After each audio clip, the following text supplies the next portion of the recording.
Hey y'all! Well, I guess you thought we weren't gonna make it because we was just kind of slowly rolling in here.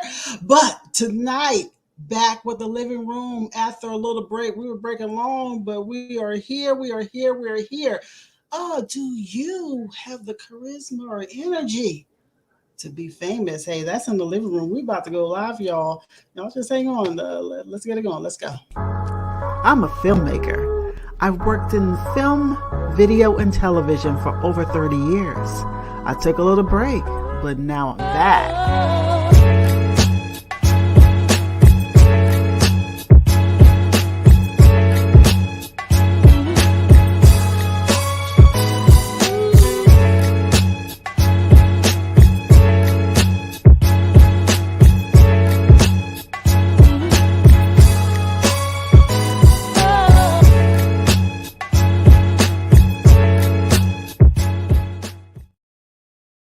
Hello, welcome to another edition of Art Imitates Life with me, Tanya Dixon. You know, we had this little break, so much so that when I was saying the name of the show just now, I was like, yeah, is that it? In my head, it's like, yeah, is that it? I've only been off 1 week. What's the deal? So enjoyed that little break a little too much, but we got a lot going on tonight. I want you all to stay tuned because, of course, we got to spike some tea. It's a hot topic segment. In case you didn't know, we're gonna. It's called "Who Spiked the Tea," and that's coming up in a few moments. But then also, we're bringing everybody into the living room. Tonight's forum topic is: do you have the charisma or energy to become famous?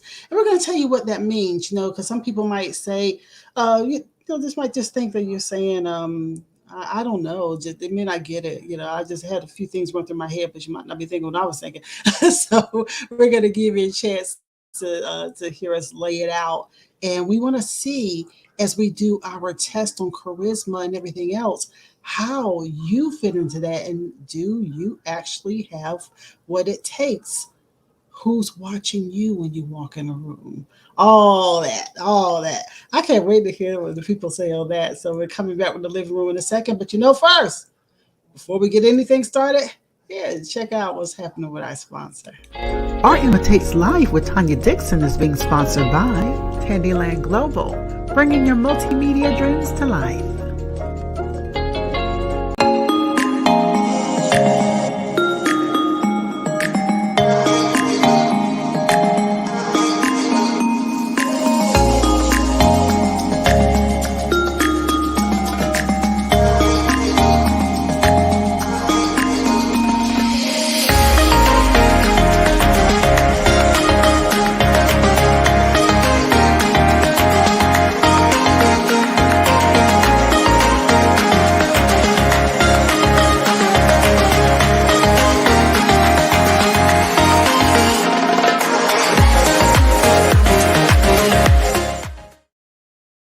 Hey, welcome back. Welcome back.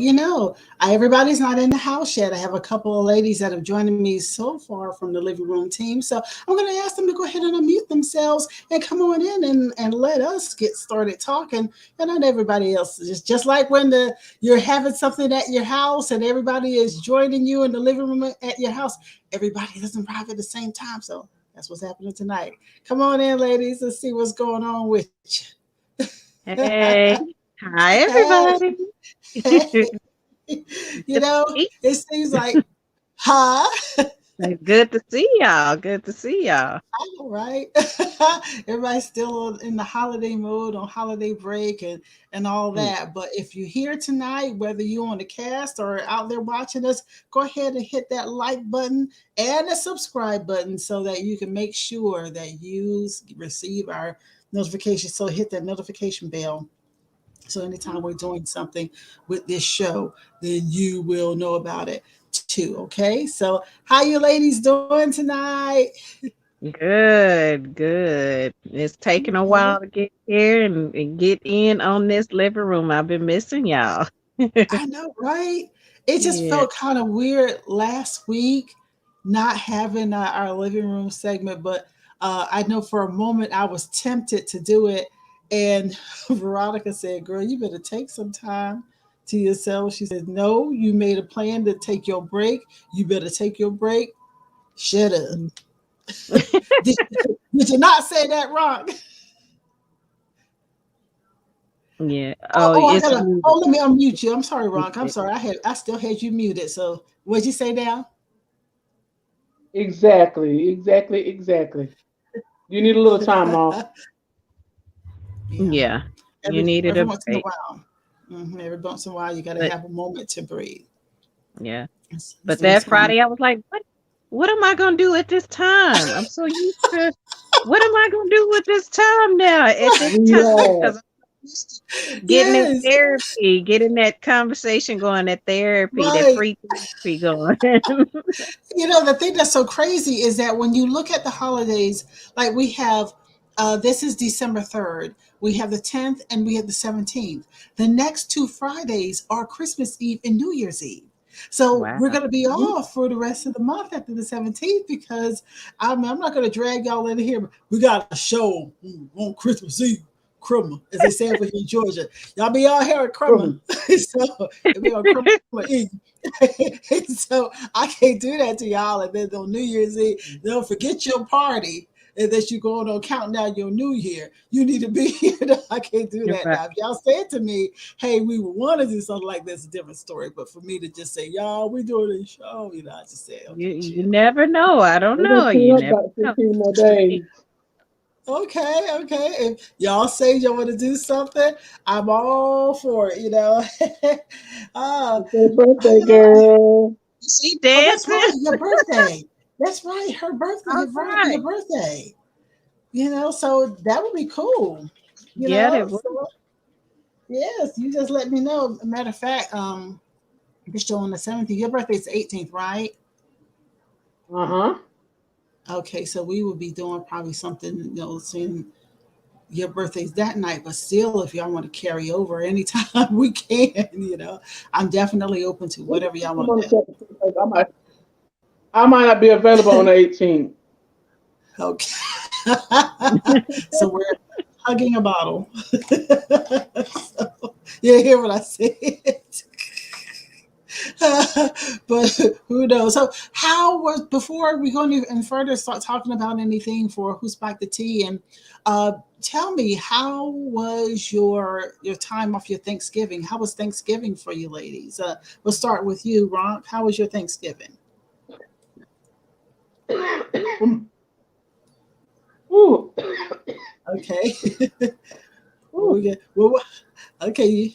I'm thankful. Okay. Very, very, very thankful. Okay. I'm making sure Very- you Um, okay over there Yeah, first. you're right.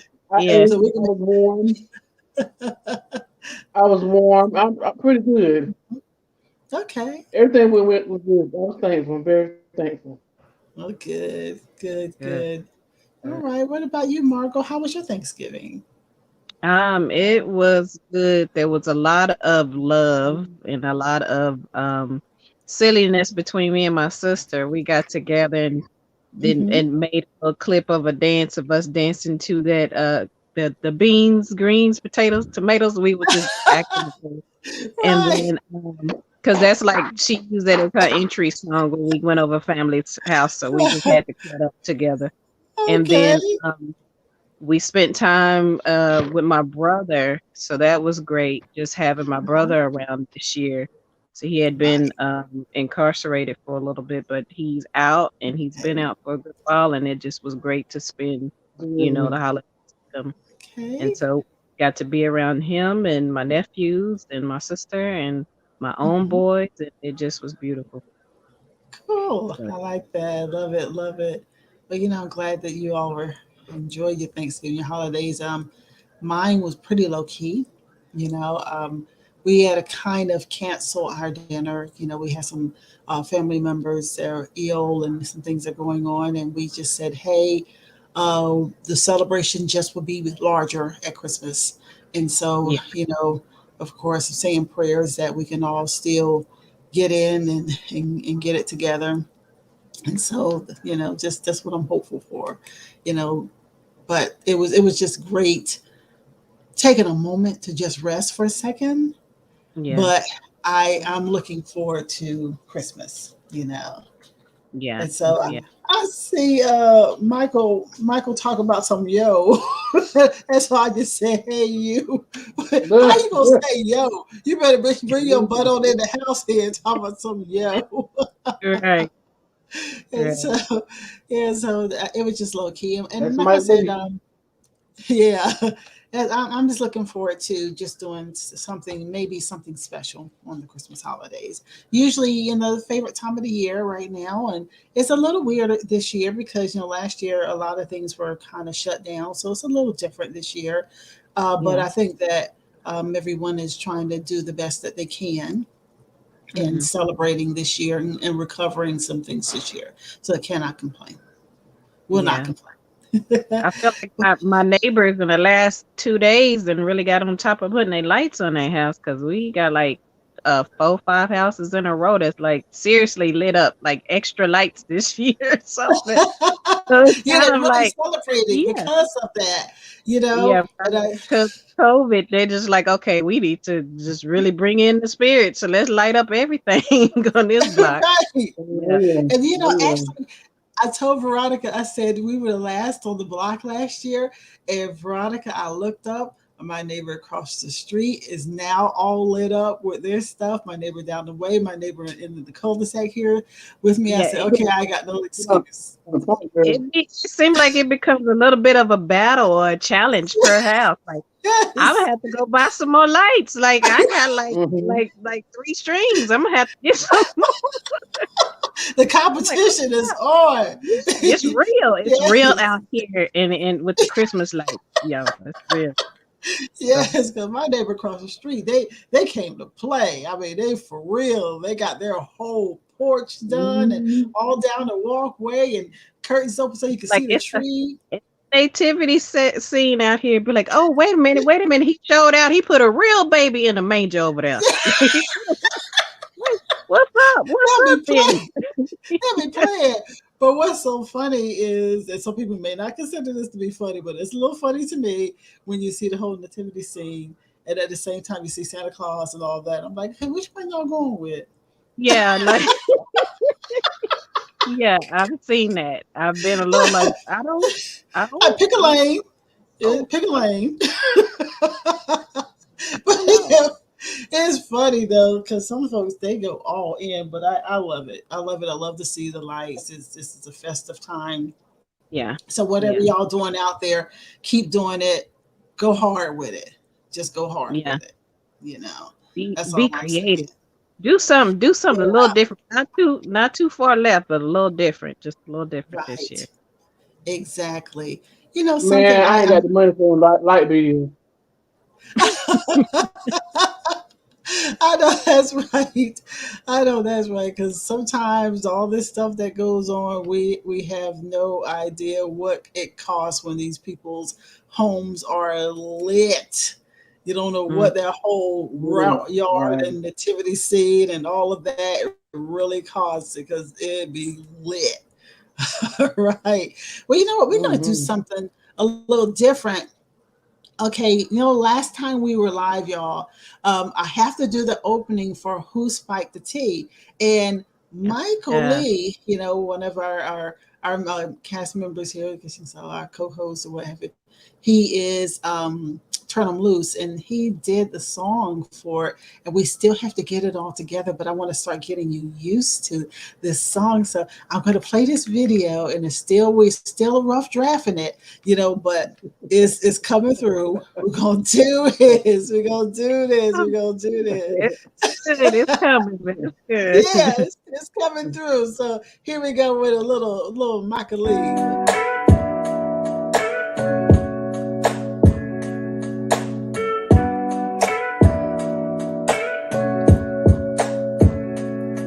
Who spiked the tea? We ain't spiked the tea. Who spiked the tea? We ain't spiked the tea. Who spiked the tea?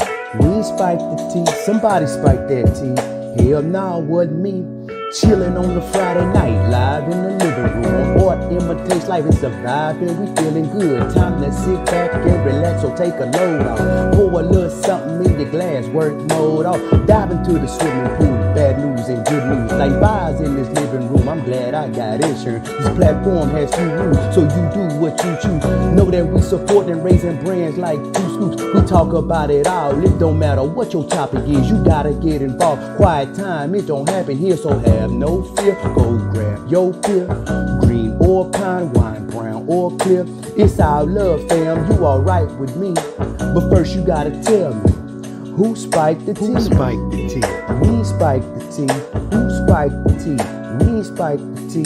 Who spiked the tea? We spiked the tea. Somebody spiked that tea. Hell no, wasn't me.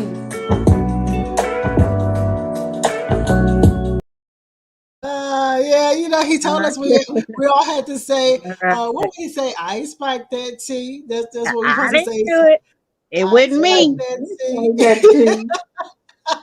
It wasn't me. So everybody out there, you know, that's just, yes. You drinking tea? Veronica did. She spiked it. She spiked it. Veronica spiked the tea. But you know what, y'all? I want to get into a couple stories, and like I said, that opening is going to be coming soon. I'm going to do the full-fledged thing. It's going to be Michael's, voice and rapping and everything. But I just wanted to kind of get you all used to spiking that tea and see where we're coming from. So I had to go ahead and play that. I just had to do it. Just had to do it. So, all right. First story up as we get into spike the tea. Ari Lennox, Amsterdam, after racially profiled. This story here, I'll read a little bit. And I just want to see what you all think, you know, and as I know that everybody comes straggling in. And I see in the chat, we got brother-in-law, we got Bridget. How y'all doing? Hey. So y'all just feel free to chime in, chat in with us on everything that's going on. So this particular story, something on screen. Okay, this particular story, Ari Lennox, she landed in legal trouble overseas on Monday morning this week after being arrested in Amsterdam, the Netherlands. The Dreamville singer was detained at Amsterdam's. Do I want to attempt this name of this airport? Schiphol Airport, for disturbing public order, being aggressive toward the airline official, public intoxication, according to the Dutch military police. Our unit found a woman full of emotions that wouldn't calm down, is what the police spokesperson has said. That's why she had to be taken into custody. But Lennox has a different versions of the event. You know, she claimed that she was being racially profiled while documenting her whole arrest on Twitter. She says, F Amsterdam. She said the real thing. F Amsterdam security. They hate Black people. She wrote that in a series of tweets. I just want to go home. I'll never leave my house again. And she says, while they're arresting me, she continued, I'm being arrested in Amsterdam for reacting to a woman racially profiling me. And you can see there's a series of tweets that she put out there. Wow. And so the spokesperson for the military police, they're currently investigating the whole things, and they're declining to say anything of when she was released from custody, you know, but I guess it just remains to see what actually happened in that situation.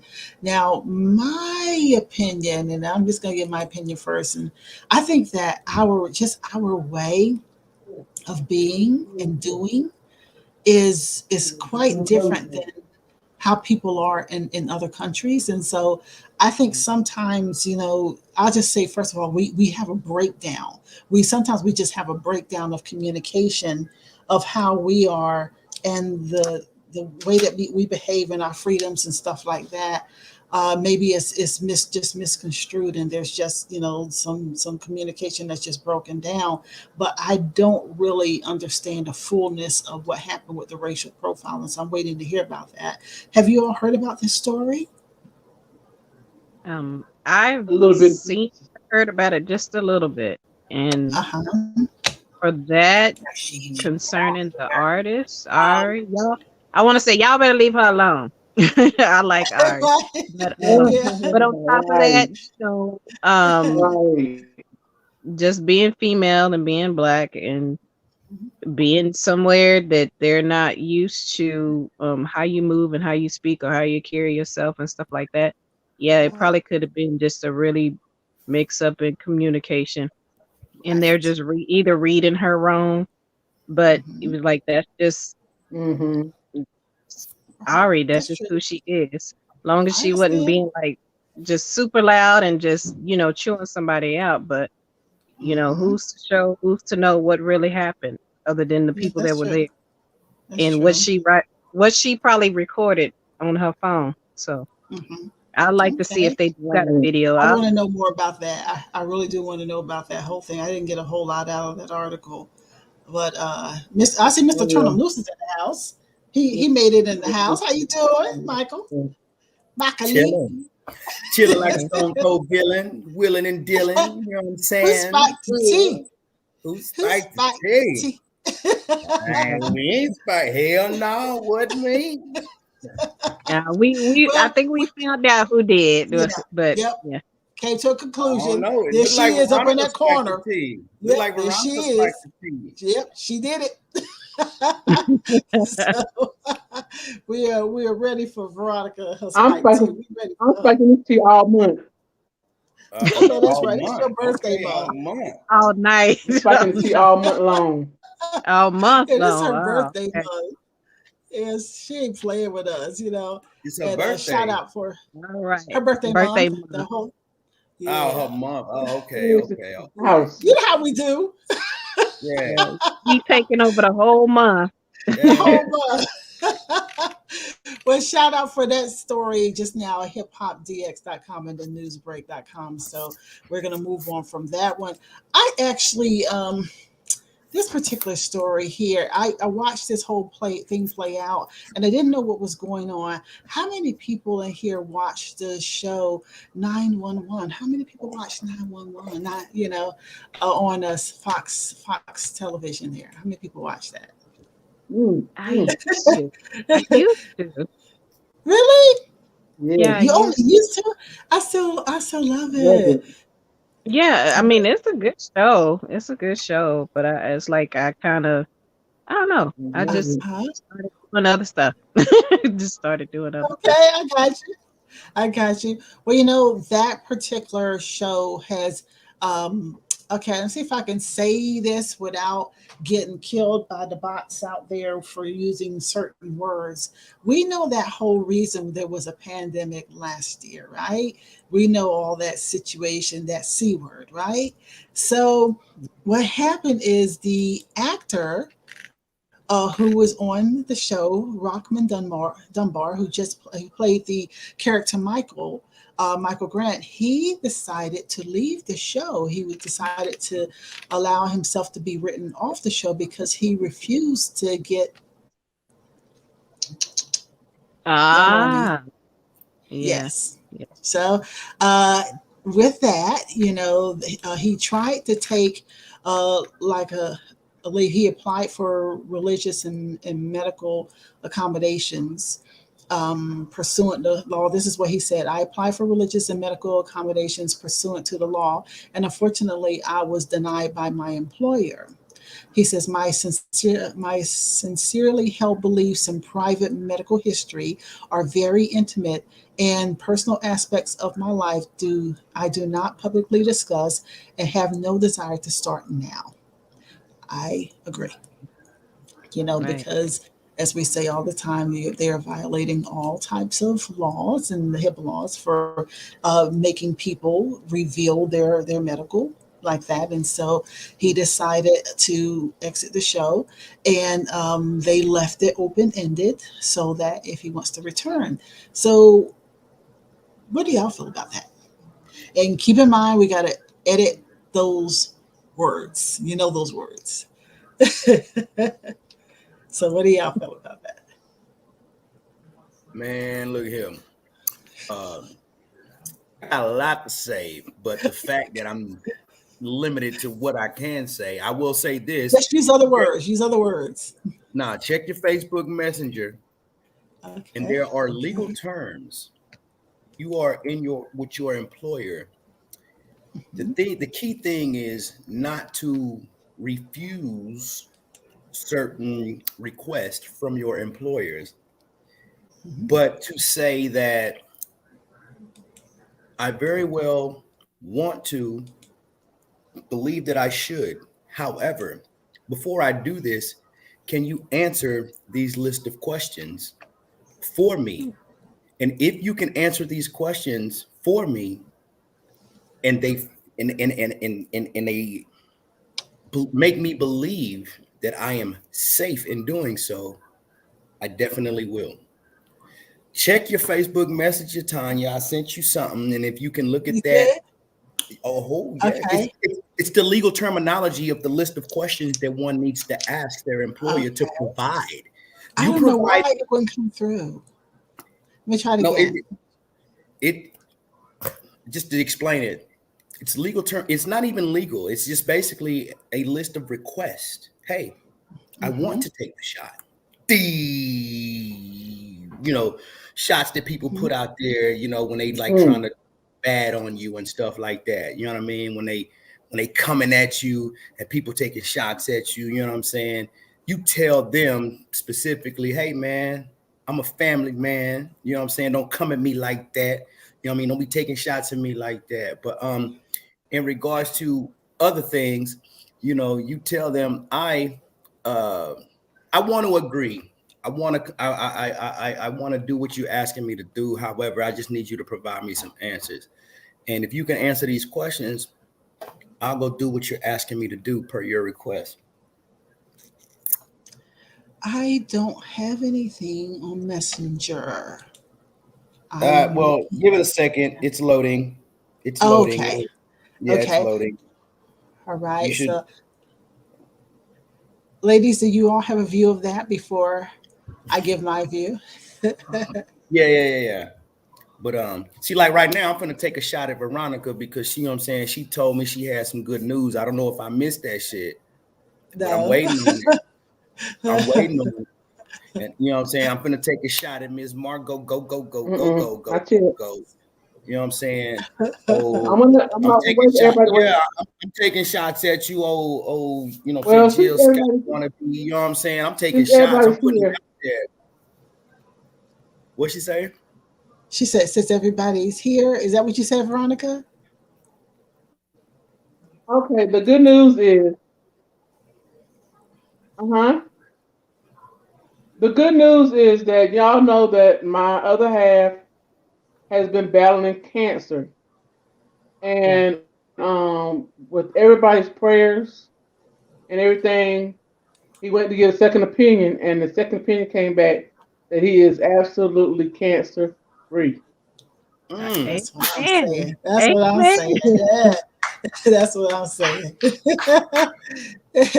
you go. You heard my cry. Won't he do it? Won't he do it? Hey, come here. Amen. I know that's right. I know that's right. Won't he do it? Yep. There you go. There you go. Won't he do it? Now look here. Yeah. What? Is that Nina? Who? Hey. Hello. We can't see you all the way, but hey. Yeah. See who? I have to put on my glasses. Nino? He's very okay. He over there in the background. Okay. Yeah. Yeah, okay. Big congrats to you. Congrats and blessings, man. Good. She got her old chocolate man. Chocolate man. So chocolate you can't even see him in the background. Go ahead, girl. Congratulations, man. God bless you. God bless you. God bless you. I love chocolate. Yeah, Veronica said no breast can't do nothing for her. That's what she said. So no, not mine.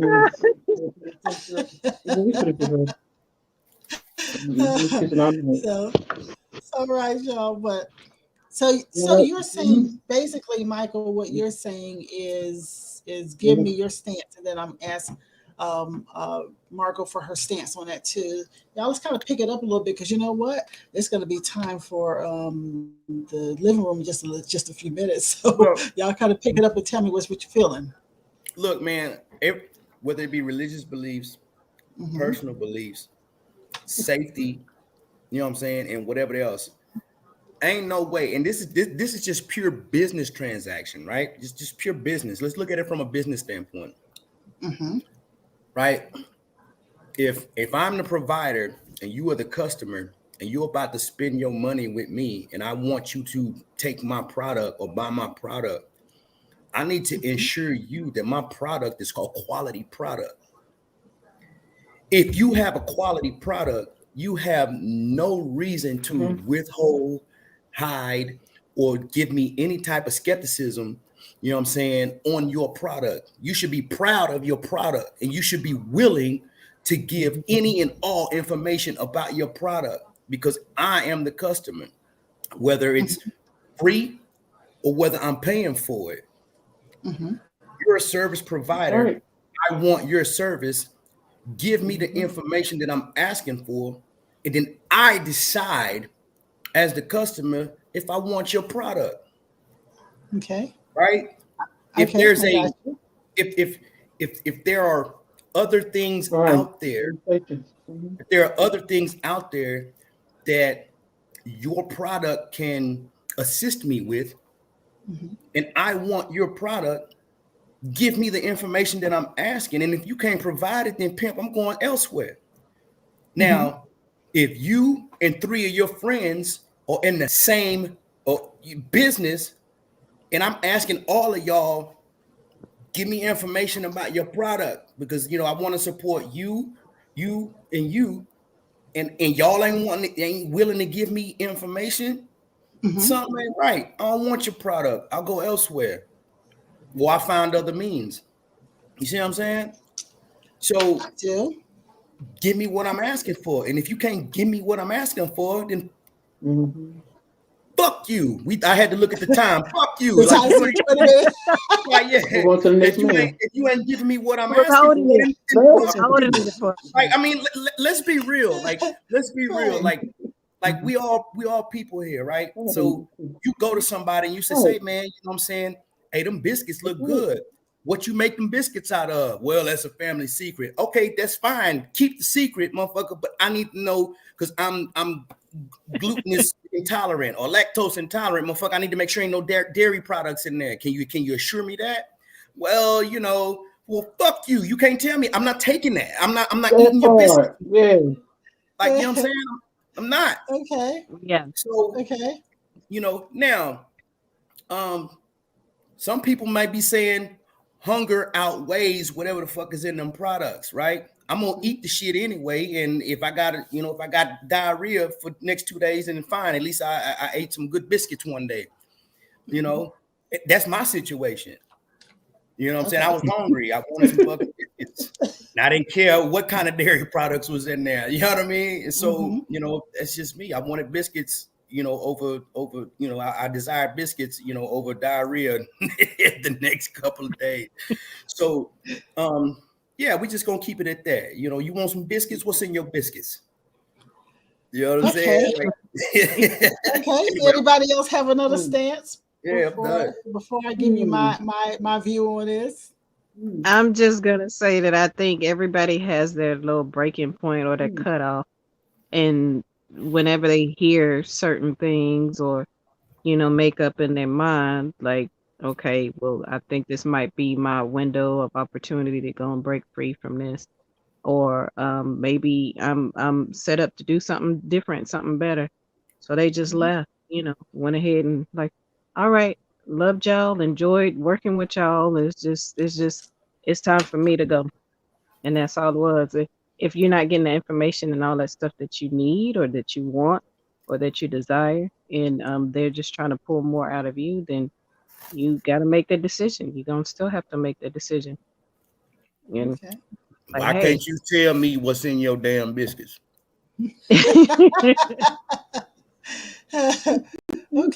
Okay. Veronica tuned out for a moment. Just let it go, man. Just let it go. But I don't know what Veronica's stance is, but I'm going to give you mine. Okay. When you say you want to know what's in you feel like you need to know what's in the biscuits in order to make a decision.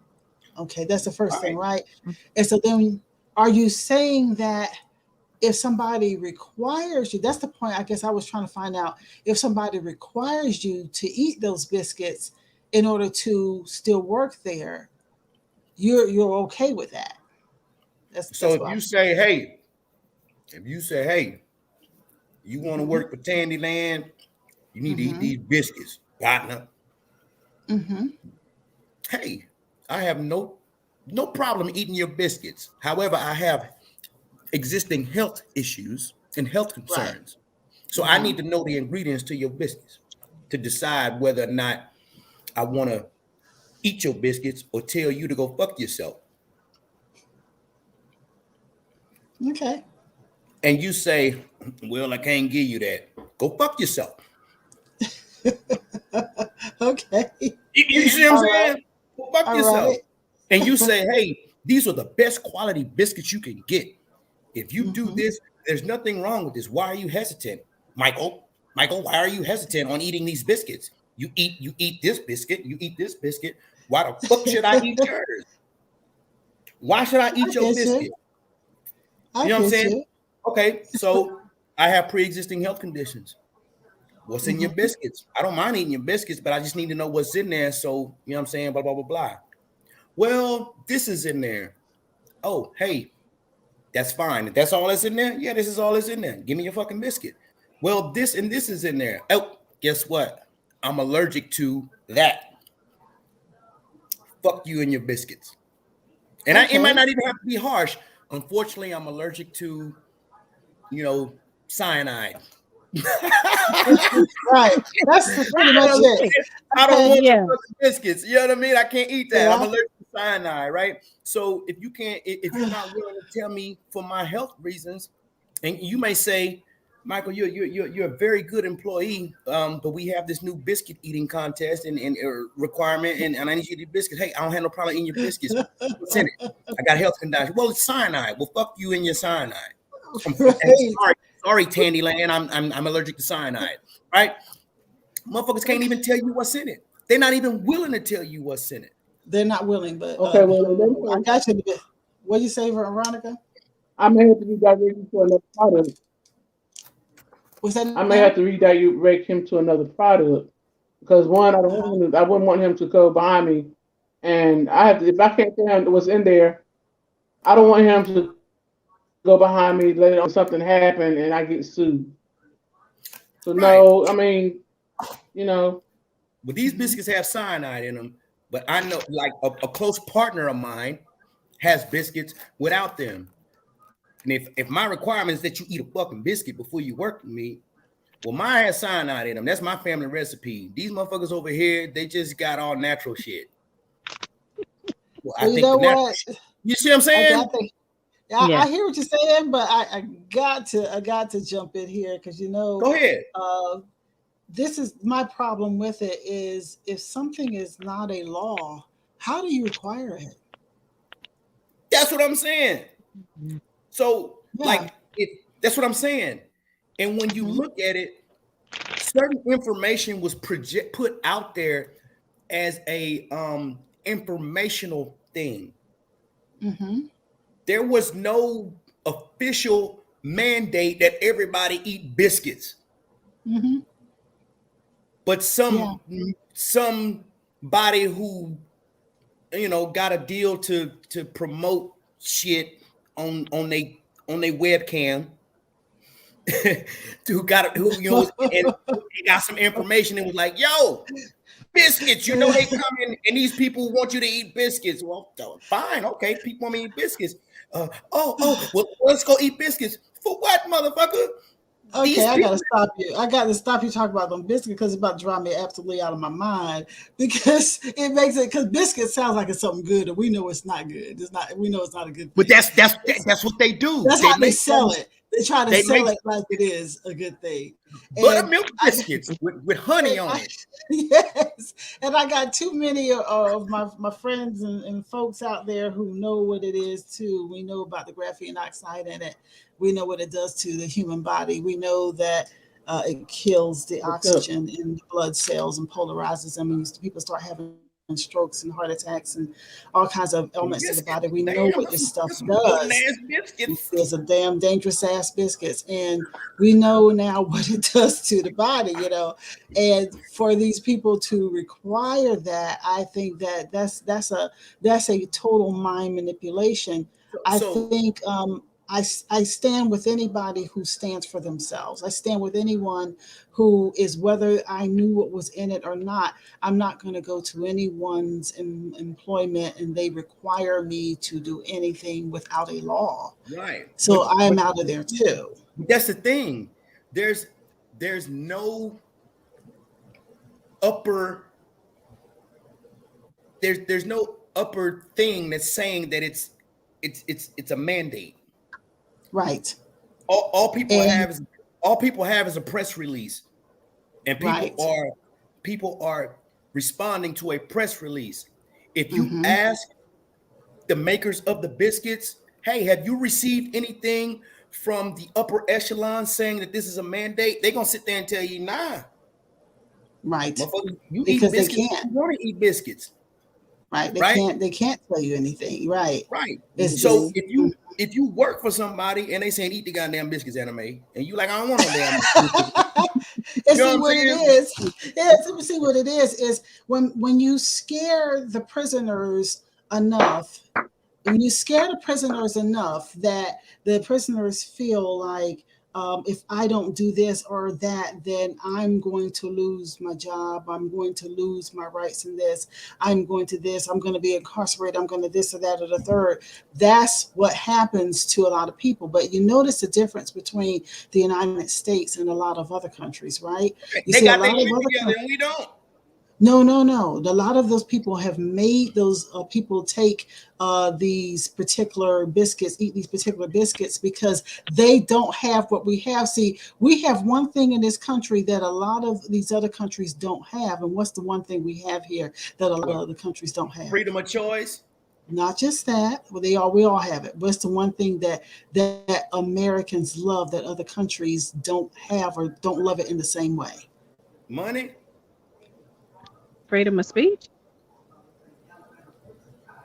Guns. Oh yeah, that now.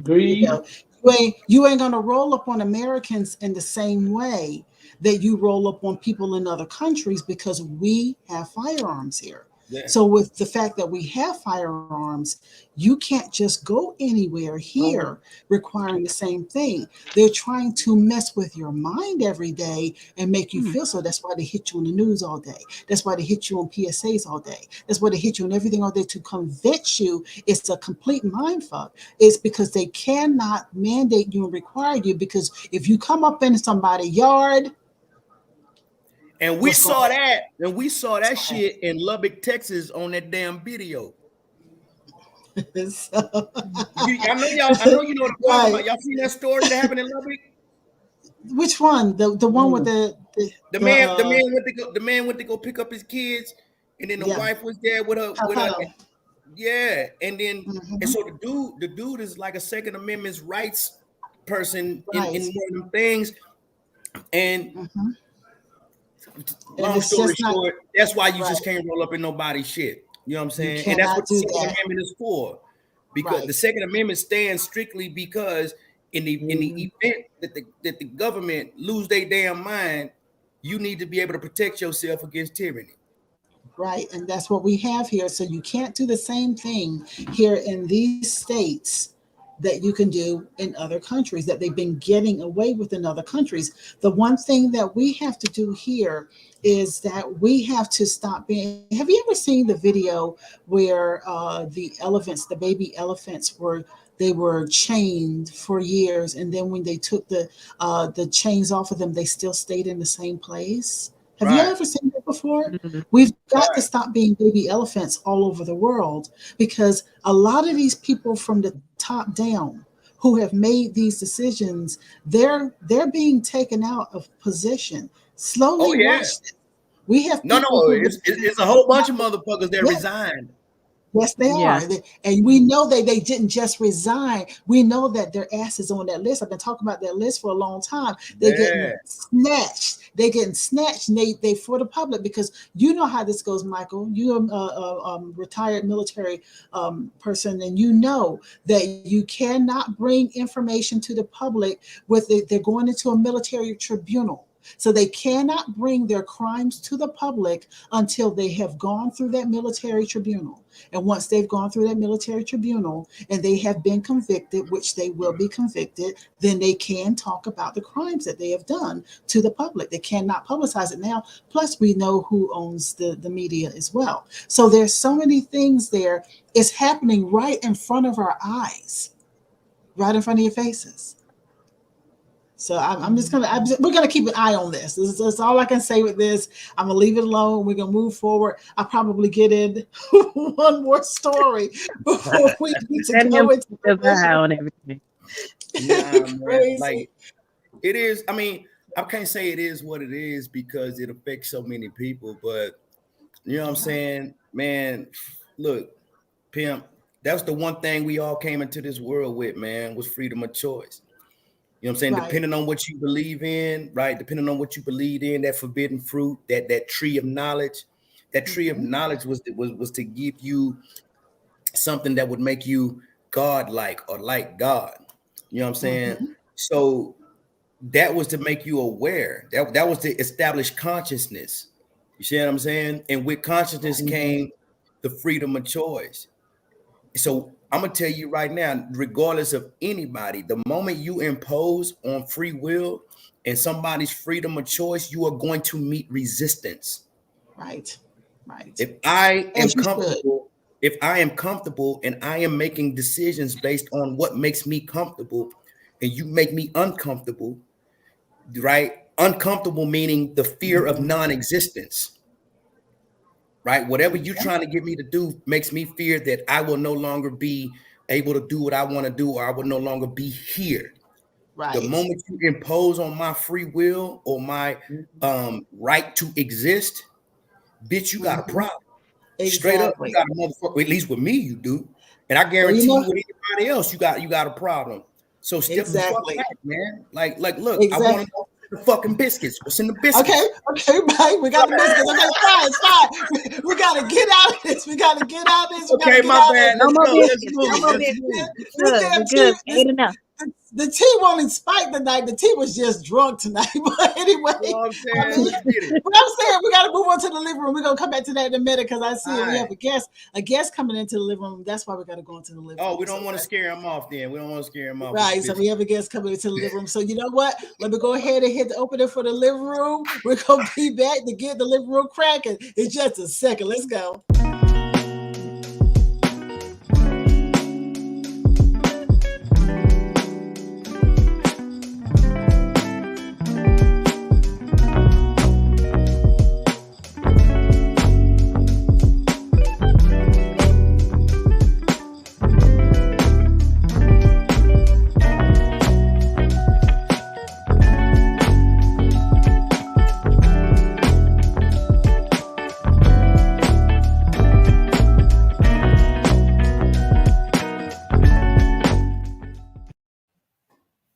Hello and welcome to the living room. I tell you that tea was so heavy just now till we only got 2 stories out to you. Yeah, that was tea and biscuits for real. That tea and biscuit was really tea and crumpets. Was a little heavy tonight.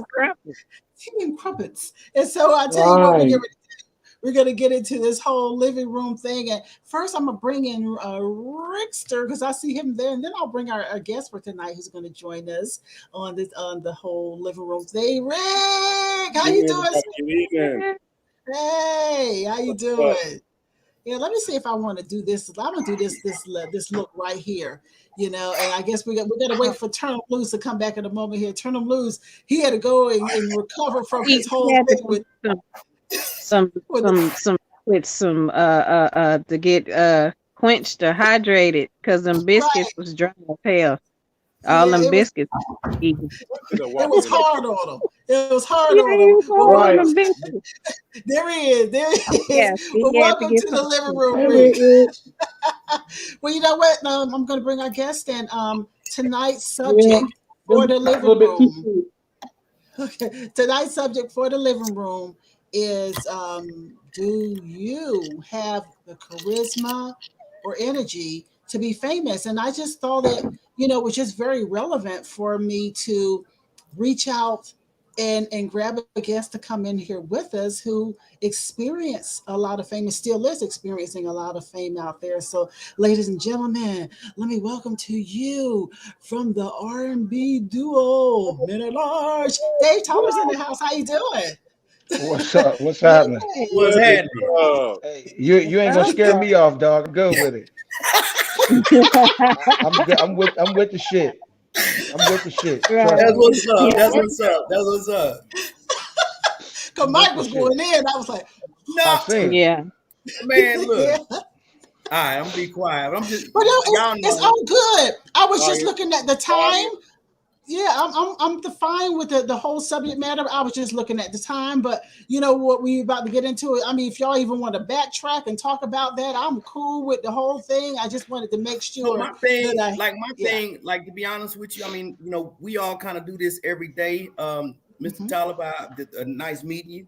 But You too, brother. I'm interested to know what your perspective is Okay. On Well, on the what it biscuits. was that what it was is that I was saying that there's an actor, there's an actor on the show 911, like some other actors that decided to leave the show because he did not want to take the inoculations, and so he opted out of the show. They wrote him out of the program, and they left it open ended if he decided to come back. But he says you're violating my personal rights and laws, HIPAA laws and all, by requiring that I have this particular activity in order to be a part of your production. And so I was just asking everybody what they felt about it. So instead of using inoculations or that V word, Michael decided to use biscuits, taking the biscuits, as opposed to, saying that word as opposed to that other word. so you said he left the show because of what? I didn't hear the beginning part. Because they were requiring him to Eat the jab. biscuit. Yeah, Eat the and so we biscuit. call that eating the biscuit. They were requiring him to take the jab. To jab? You mean a sex scene? No, the jab, the take the shot.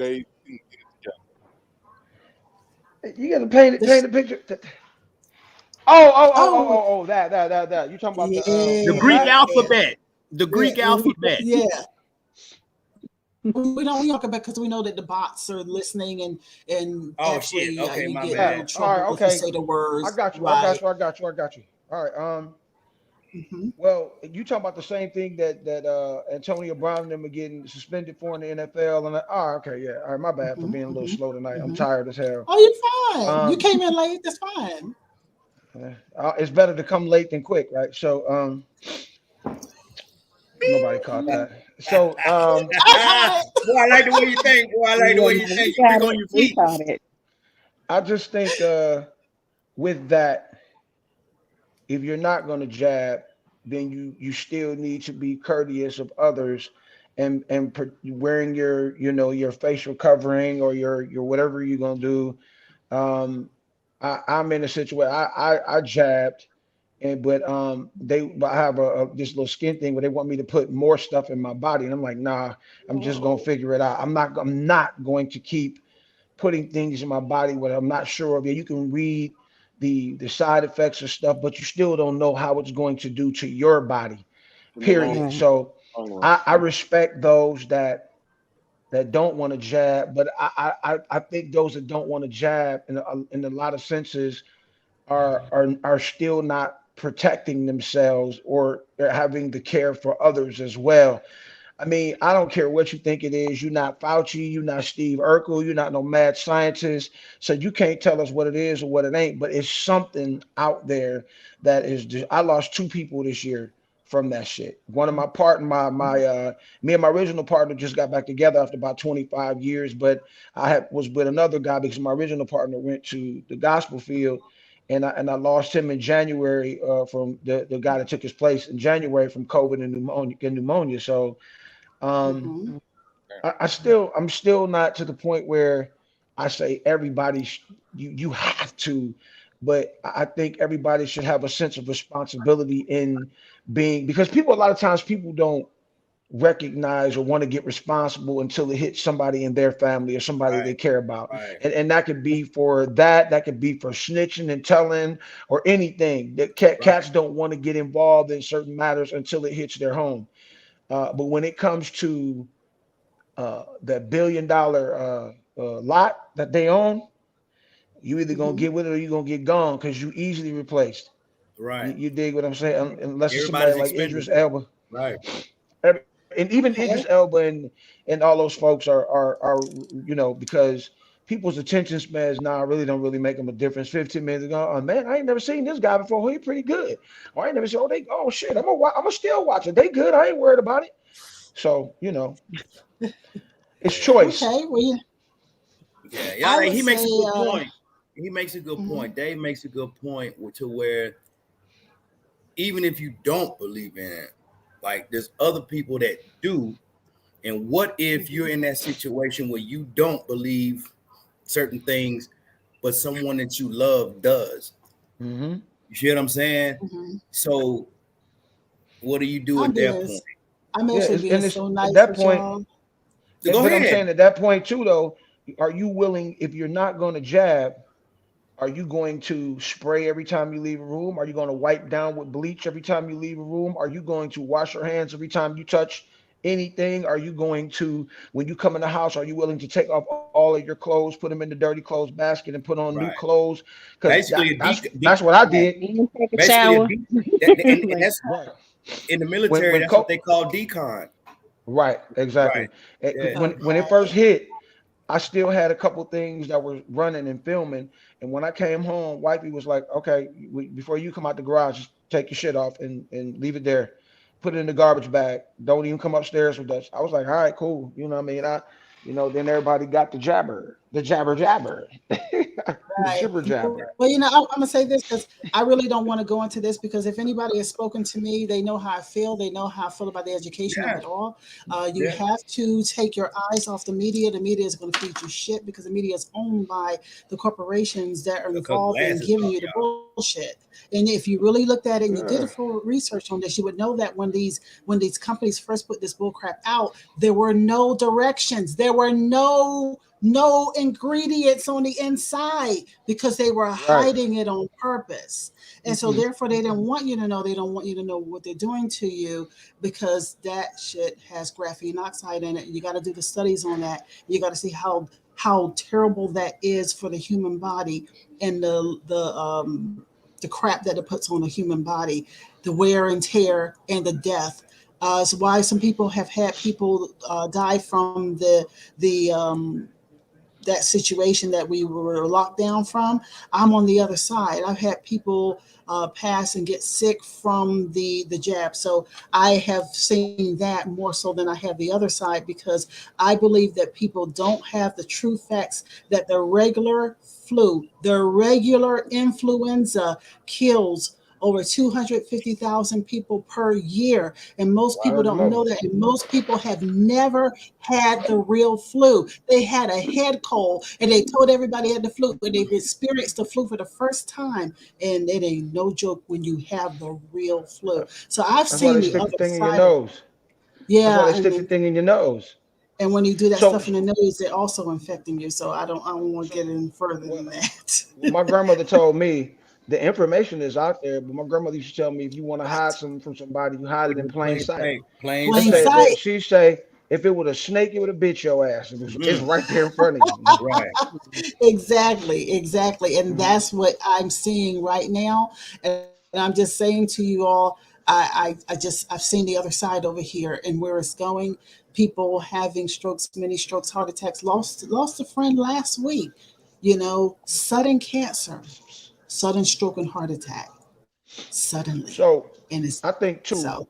people have to the biggest thing with I know we staying away from certain words. The biggest thing with separation It's keeping everybody from being uplifted and coming together with those that can uplift you and help you, which causes mental deficiencies, mental weakness, mental stresses. And listen, man, if your head ain't, if like that takes some new meaning. If the head right, biggie there every night. If the head ain't right, everything else gonna fall apart. And that's the biggest. That mental health is I'm a huge mental health advocate, because I used to wonder why, my mom, like, you sitting at a desk all day, why you, but when she became a boss, it was at her job, it was so much mental headache. And I had to look back and think about that, which causes everything else to break down, because if signals aren't being sent out right, you ain't getting the right signal to the heart, you ain't getting the right to the lungs, to the legs, to whatever. So they don't want us to build. It's this country has always been about separatism, divide and conquer. So I don't know what's different now. It's just now it's in plain sight every day, and y'all don't believe it. They don't believe it's right in your face. The difference is with the with the technological advancements, right? Advances rather. We are exposed, and we have at our fingertips all of the information we need to question something. Word up.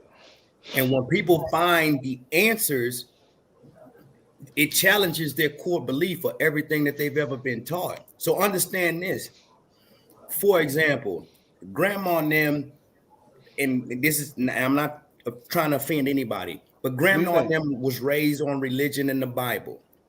Now we have a lot of things that contest what we know was religion, being that some of the phrases and the talk is that this was given to us to as a controlling tool for black folk. What? Right? So to preach, right. And I'm a preacher's kid, so to try to convince my dad or grandma and them that the Bible ain't what is for some of the folks that have that mindset, that the Bible ain't what you think it is, you're finna tell them, and they like 80 years old, that they have to go back and rewire 80 years of their life.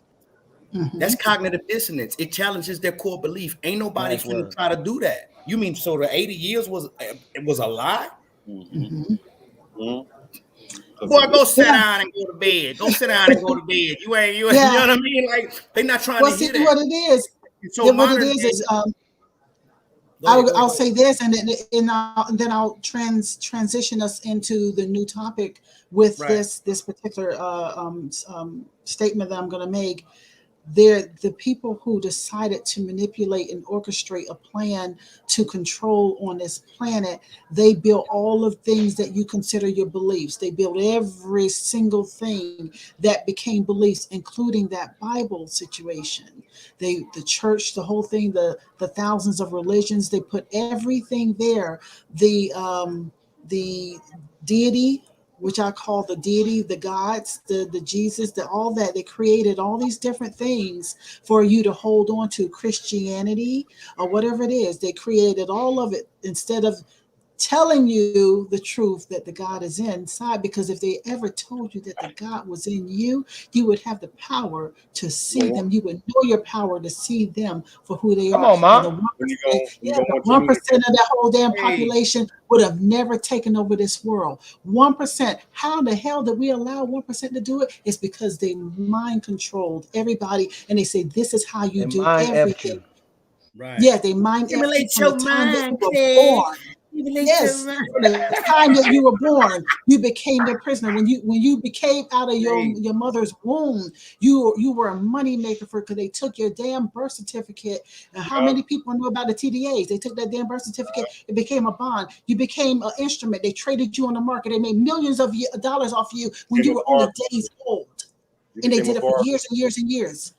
And so you never knew what kind of an instrument you were to them, and they controlled every single thing that you did, from your food you eat, the where you stay, the religions, the whole thing was built by these individuals. We're about to go to a new planet now, y'all. So it's time for us to start thinking, get out of that.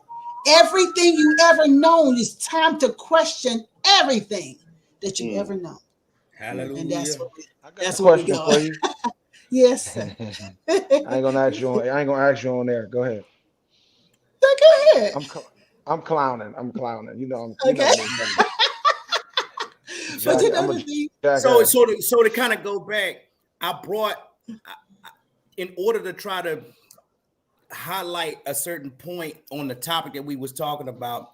I use the religion as a metaphor or an analogy to try to prove a point. So for anyone that's out there, I'm not challenging your core belief. You believe in what you believe in, but it was just to try to make a point because there are some that question now if religion is in fact what it is or what it was meant to be, or if it's something else. Better question that. No, I'm just saying, like you know, I'm just for saying, if the audience out there, or whatever, like I'm not trying to sway or nothing. I just used it because I know that is a fact. There are, like, you know, there are people that believe, and then there are people that says, hey, well, what about this? And if your mind is a closed mindset, then you're not even willing to hear or entertain something else. You know what I'm saying? Just to find out what possibly may be the truth. And I'm saying that with emphasis because we never know. We never really know. You know what I'm saying? So as we journey through life, we gain knowledge every day, and we find out, you know, truths, and we find out, you know, when you go to church, they say he flipped the switch and got right. You know what I'm saying? So that's all I was saying. I was using that as an analogy to try to highlight a different point. So for those that's out there, believe what you believe, stay true to yourself in you know, your mind frame and whatever that is. But like I was saying, we have information at our fingertips, man. And I'm gonna tell you like this: everybody's heard it. If it look like a duck, act like a duck, quack like a duck, and walk like a duck, then it's a damn duck. You know what I'm saying? And another one that I use is like, if one person tell me I stink, I might be like, you're a hater. Two people might tell me I stink, I'm gonna be like, you friends with him, so y'all both haters. Three or four people telling you funky, motherfucker, you stink. Go wash your ass. You see what I'm saying? So like that's kind of where I'm getting at it with that. So and I'm done. Oh man.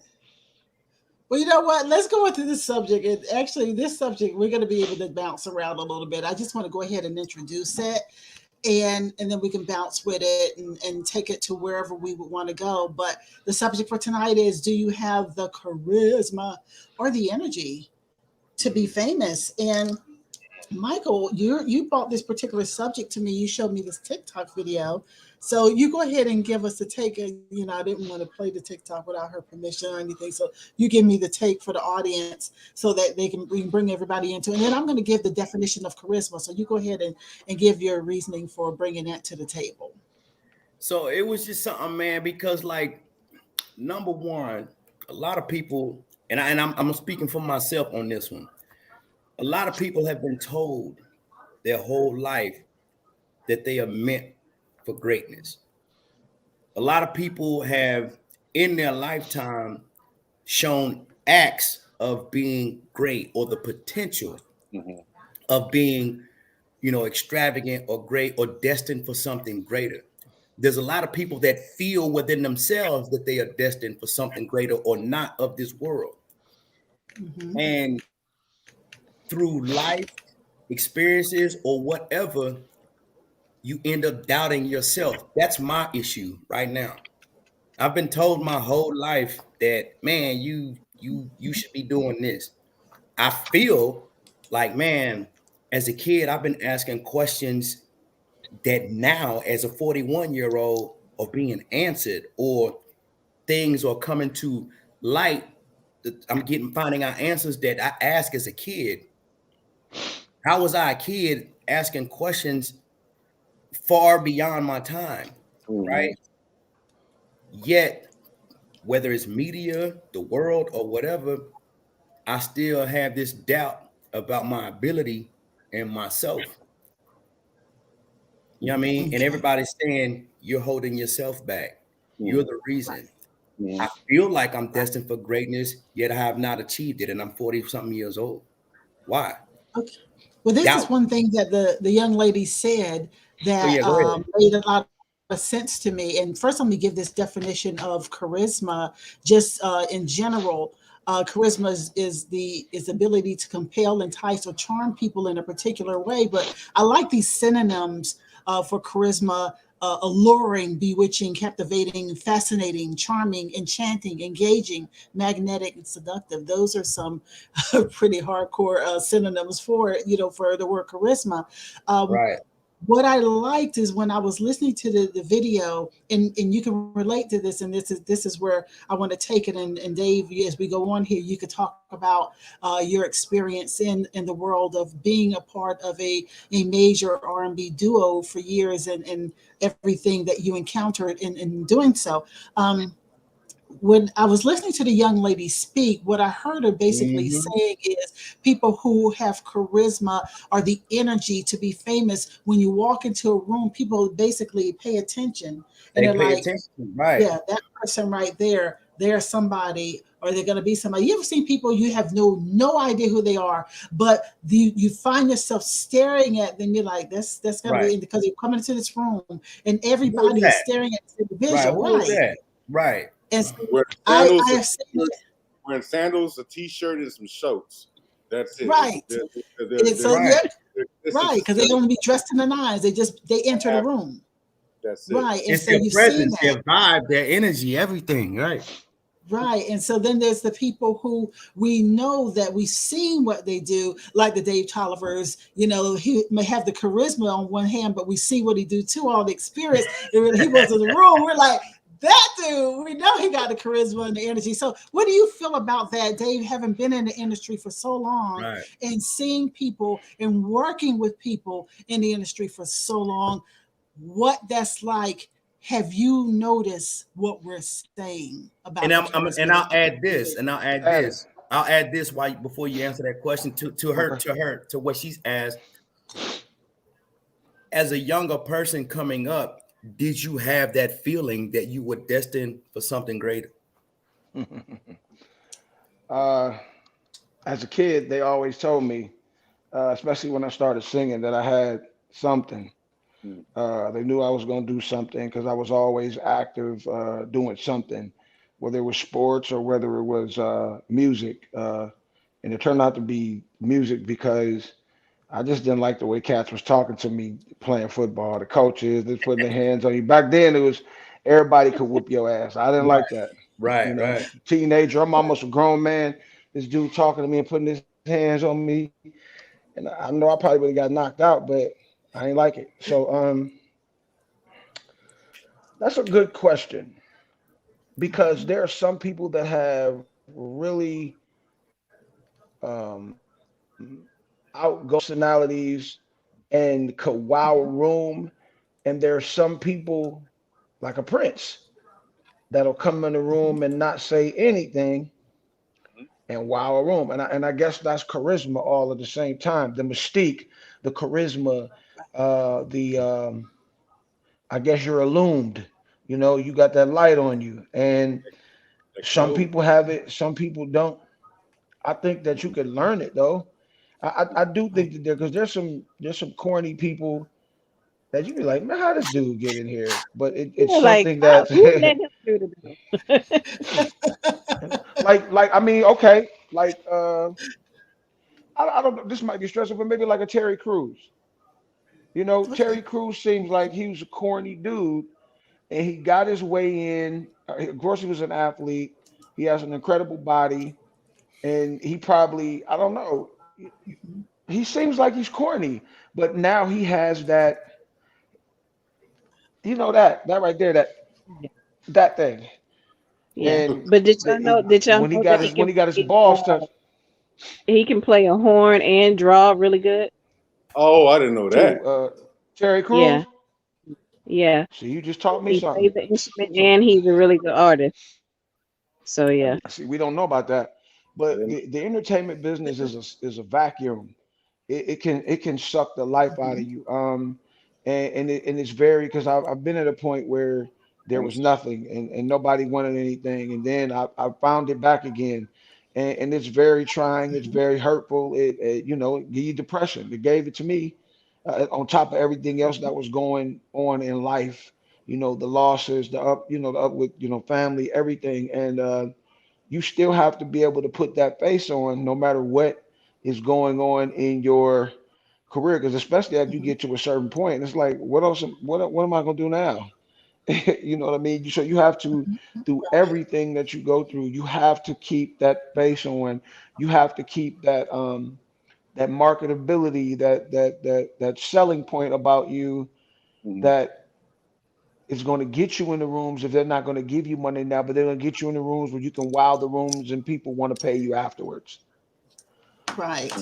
I don't know if that Now, answered the Dave. question, but yeah, Well, on top of that, Dave, I mean, I'm sexy. you have a yeah, there you go. But you have your whole clubhouse room that you do, where you have the singers room, and I know that when people come in there, you can feel whether they have something. And while you're at it, tell everybody about your clubhouse room there, Um, so that they can check out.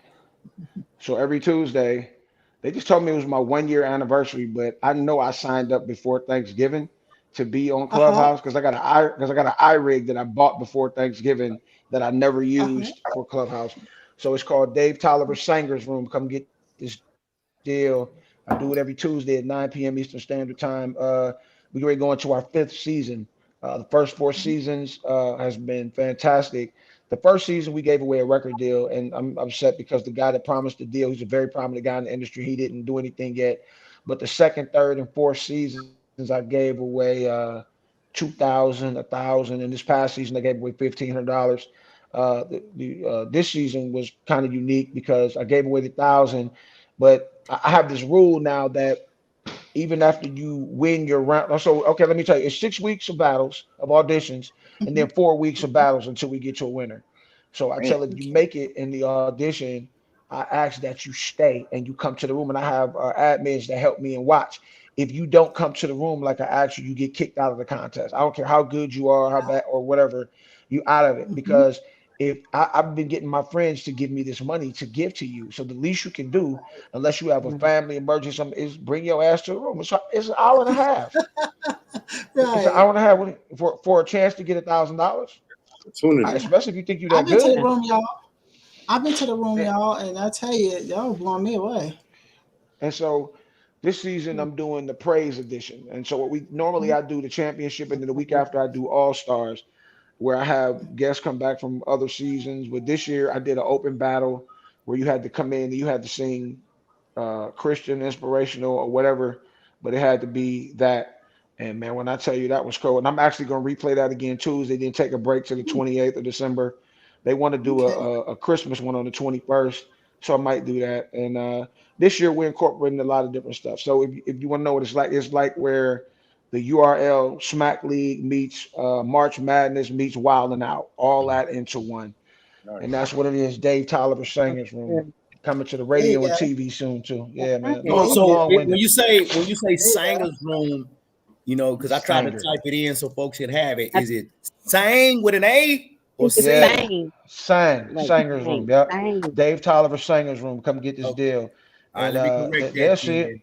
Yeah, when I you So can, but the club is, but before I came up with Sanger, my club on there is, you get your own club. It's called the Singers Room, but the competition is called the Singers Room because if you can hum a tune and you can sing the Star Spangled Banner and without runs and stuff like that, and stay on key, that's singing. But if you can sing the Star Spangled, if you can sing Smokey Norfolk, I Need You Now, or something by Brandy or Joe Thomas or Charlie Wilson, that's singing. Stevie Wonder, that's singing. Donny Hathaway, singing. Gerald Levert, Mm-hmm. singing. Dave Yeah. Tolliver, singing. You know what I'm saying? Yeah. Yeah. You what I like is when I was listening that Yeah. night, I like that people were singing. I like people were singing Bee Gees and Beatles Right. Right. and songs like that. Yeah. So I love so that. You so when we know. get Right. to when we get to the 4 rounds of battles, we have themes. This season we Okay. had the first night. The first night was David Foster and Diane Warren written or produced songs. The second week Mhm. was oh my God, Gamble and Huff or Ashford and Simpson written or produced songs. The third week was the Beatles and the Bee Gees. And then the Mm. fourth week, the championship week, was the Isley Brothers and Earth, Wind and Fire. And one of my judges' names is Uncle Jams. And Uncle Jams has written Two Occasions for Babyface, Slow Jam for Midnight Star. He's one of my Wow. judges. And we did his songs too. And then if you make it to the finale, you get to pick. If you the final two, you get to pick what you want to sing. I don't know. Just listening to him list them off, man. That sound like a little. That sound like a little playlist I need to make right now. You know what I'm saying? And the catch is it's a cappella, and you only get to sing a verse and a hook. So wow Ooh. me. Right on. It was really cool. You It's really you cool. And better so with sing. that, You look at it. He said so. Wow me, like straight so up. you can, Like, but you can tell though still, Dave, when there's people who enter that room, you can feel whether or not they have some type of charisma. Am I correct? Yeah, you can tell like how when you talk to them and the way they Mm-hmm. respond and their energy that they bring to the room, right. you could tell Mm-hmm. because they I just came through. Dude, you know how we do it. So Yeah. basically, so you can tell Yeah. you can tell who's You confident, got kind right? of excited, brother. You I can mean, tell who's you just it's not even that, but you could just like when you talk about the charisma, how to wow some people, you know, Mm-hmm. when I think that the singing part, I don't think it does have a oh my God, what's the word? A relevance to the performance, to the interaction, to delivering your song. right, You have to have a certain charismatic flavor to right. deliver a song, especially if you singing somebody else's song. Do you believe in what You're you're not singing? Yeah, the Right. execution. We got to get. Do we don't right, believe you? We need more people. We don't believe you. We need more people. Right. Yeah. right. None Thank of you. Thank you. yeah, Yeah. none of that fairy side, fairy side. Sing it like I No, you sing. do not Sing sing it. it like that. Don't you sing it like that. Right. Miss Fires, who told you? Side Who told you to Come change high. our with school song? everything. Yeah. Who told you Yeah, to change our school song? it takes more than Y'all the, are wrong. You it know what I'm takes more saying? than the Wanye neck. It takes more. You know what I'm saying? Oh man, y'all are too Him and much. Brian McKnight. Yeah. Right. Like, You, bro, come on, hey, let's sing the you, song. you trying to convince people you got falsetto by doing like nah, like I'm interested on the gospel one because you got to come with the real. You got to come with the oh yeah, testimony, the pain, Mhm. and all of that when Right. you right. when you and hear and the I gospel song. and the girl that won the All Stars. If you go to my Instagram page, they have this thing that's so sweet in Clubhouse now where you can take 30 seconds, you can press clip and it'll clip the last 30 seconds of what they did. And you can Mm, also have the whole room and run it again. You'd have to run it through your audio though. It doesn't just run again, but you can listen to the whole thing, but you can take it and you can rerun it. mm. Like my DJ in the room has an iRig. So Tuesday we're gonna rerun the praised All Star thing. But this girl, and she don't even look like she sounds. She's a pretty light skinned girl. Look like she thin or whatever. And the way she sound, you would think she was 400 pounds. She's if you had to close her eyes, you would think she was some Right, big right. sweaty black nasty. No, not black and nasty, but just some big old sweaty singing fool. Yeah, she's doing all that. Hey, hey, Mm. hey, hey, hey, hey, hey, hey. Yeah. And but I had to tell What my is your IG judges, page? What is your IG huh? page while we're at it? What is your IG It's page to give to? it's it's Dave Men at Large. Dave Dave Men Minute. at Large. And I have Okay. the first and second place winner from the season on Mm-hmm. there as well. Um, I Yeah, this girl really can sing. And so what I did too for the top 8 people that made it into the All Stars, I bypassed them from the auditions and they'll go right to the battle round. So it's this praise one is gonna be dope. But I told my judges, I said, don't just pick somebody because they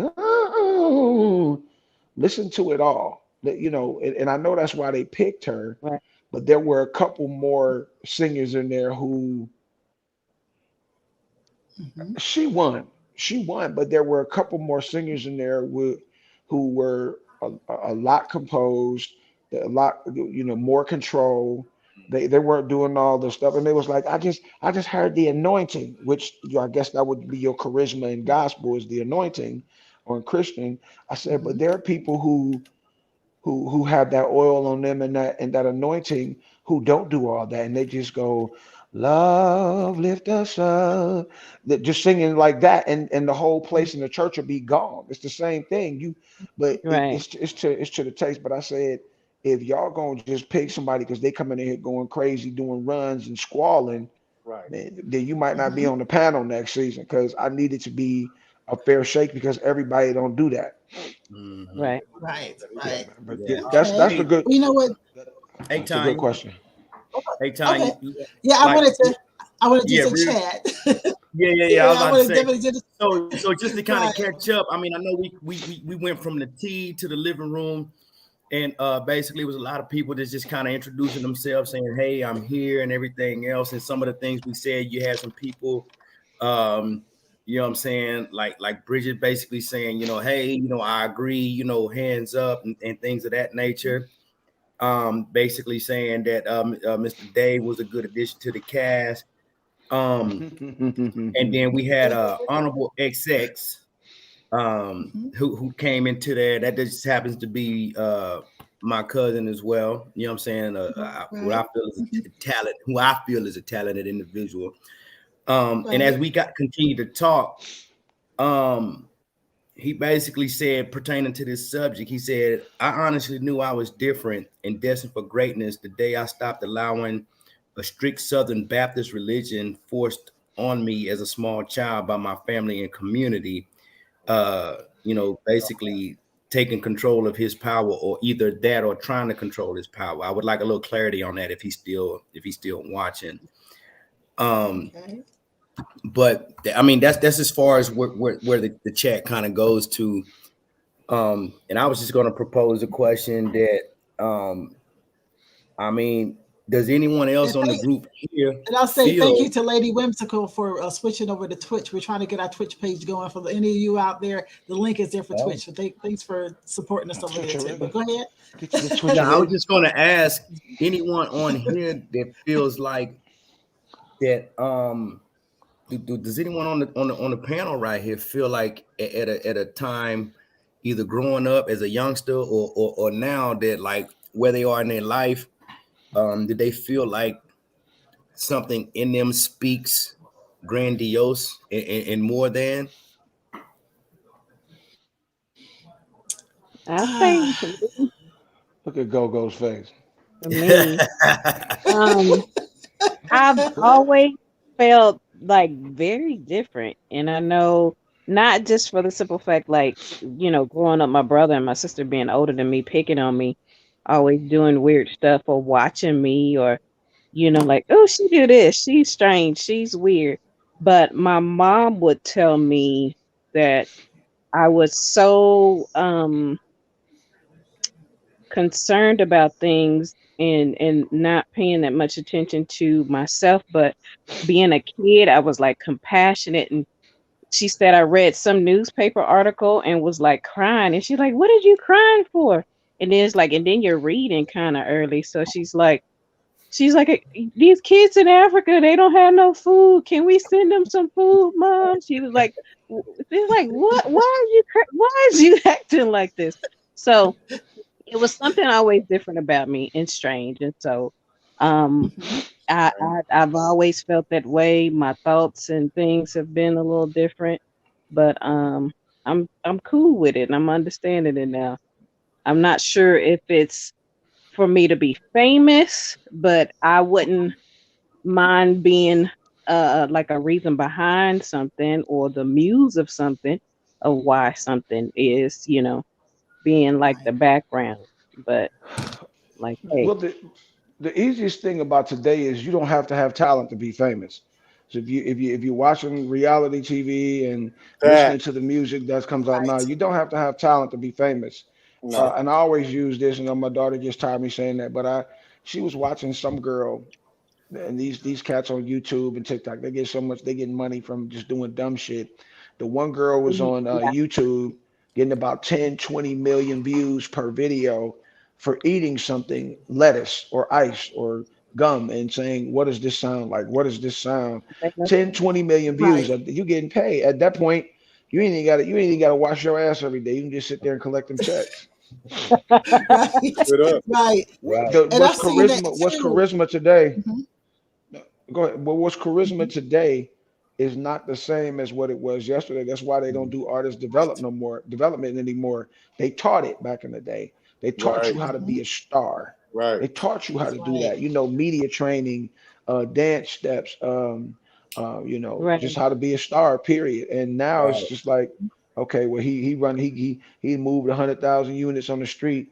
Let's or he done brought 250,000 to the table. That's street money. Let's go ahead and do that and put that with it. And we just gonna put them out. And we gonna put them in our system, and just roll with it. It's a new day and time, man. People just care Right. about how quick they can get to the dollar. All the major corporations, whether it's music, food, whatever, they just want to know how quick they can get to the dollar. No What's matter hot who they right now, hurt. and how can we capitalize on it right now? Yep, Mhm. that's it. That's Yeah. it. They don't mind copycatting something else and getting to the point. Like you see these artists like they would have never in my day, in our day, allow another artist to go in there and do that goddamn going auto tune like that. Not everybody uses it. Right. Everybody Mhm. everybody computerized. We all robots now. You know what I mean? But they would have For never allowed example, it.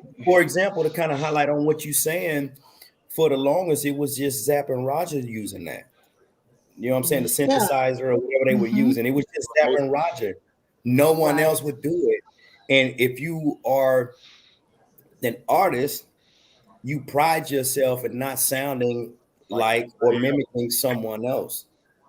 You know Right. what I mean? But nowadays it's just like, they did it. I can do it. I can do it better, or I can give it something different. And that's what goes. I mean, but like, I don't knock on nobody's hustle. I mean, you get it how you live, or, get it how you can get Yeah, it. But I mean, it's like, that's what. but what separates you from anyone else is what I mean? That's kind of one of the things I take pride in. What separates you from anybody else? You know what I Well, Mhm. mean? I believe So when the it comes to having an energy, and this is just me going out on a limb, just saying this because I know how I felt. I never chose this business at all. I wanted to be in medicine. I went to school for medicine. I wanted to be a doctor. I was pre let's play med, doctor. everything.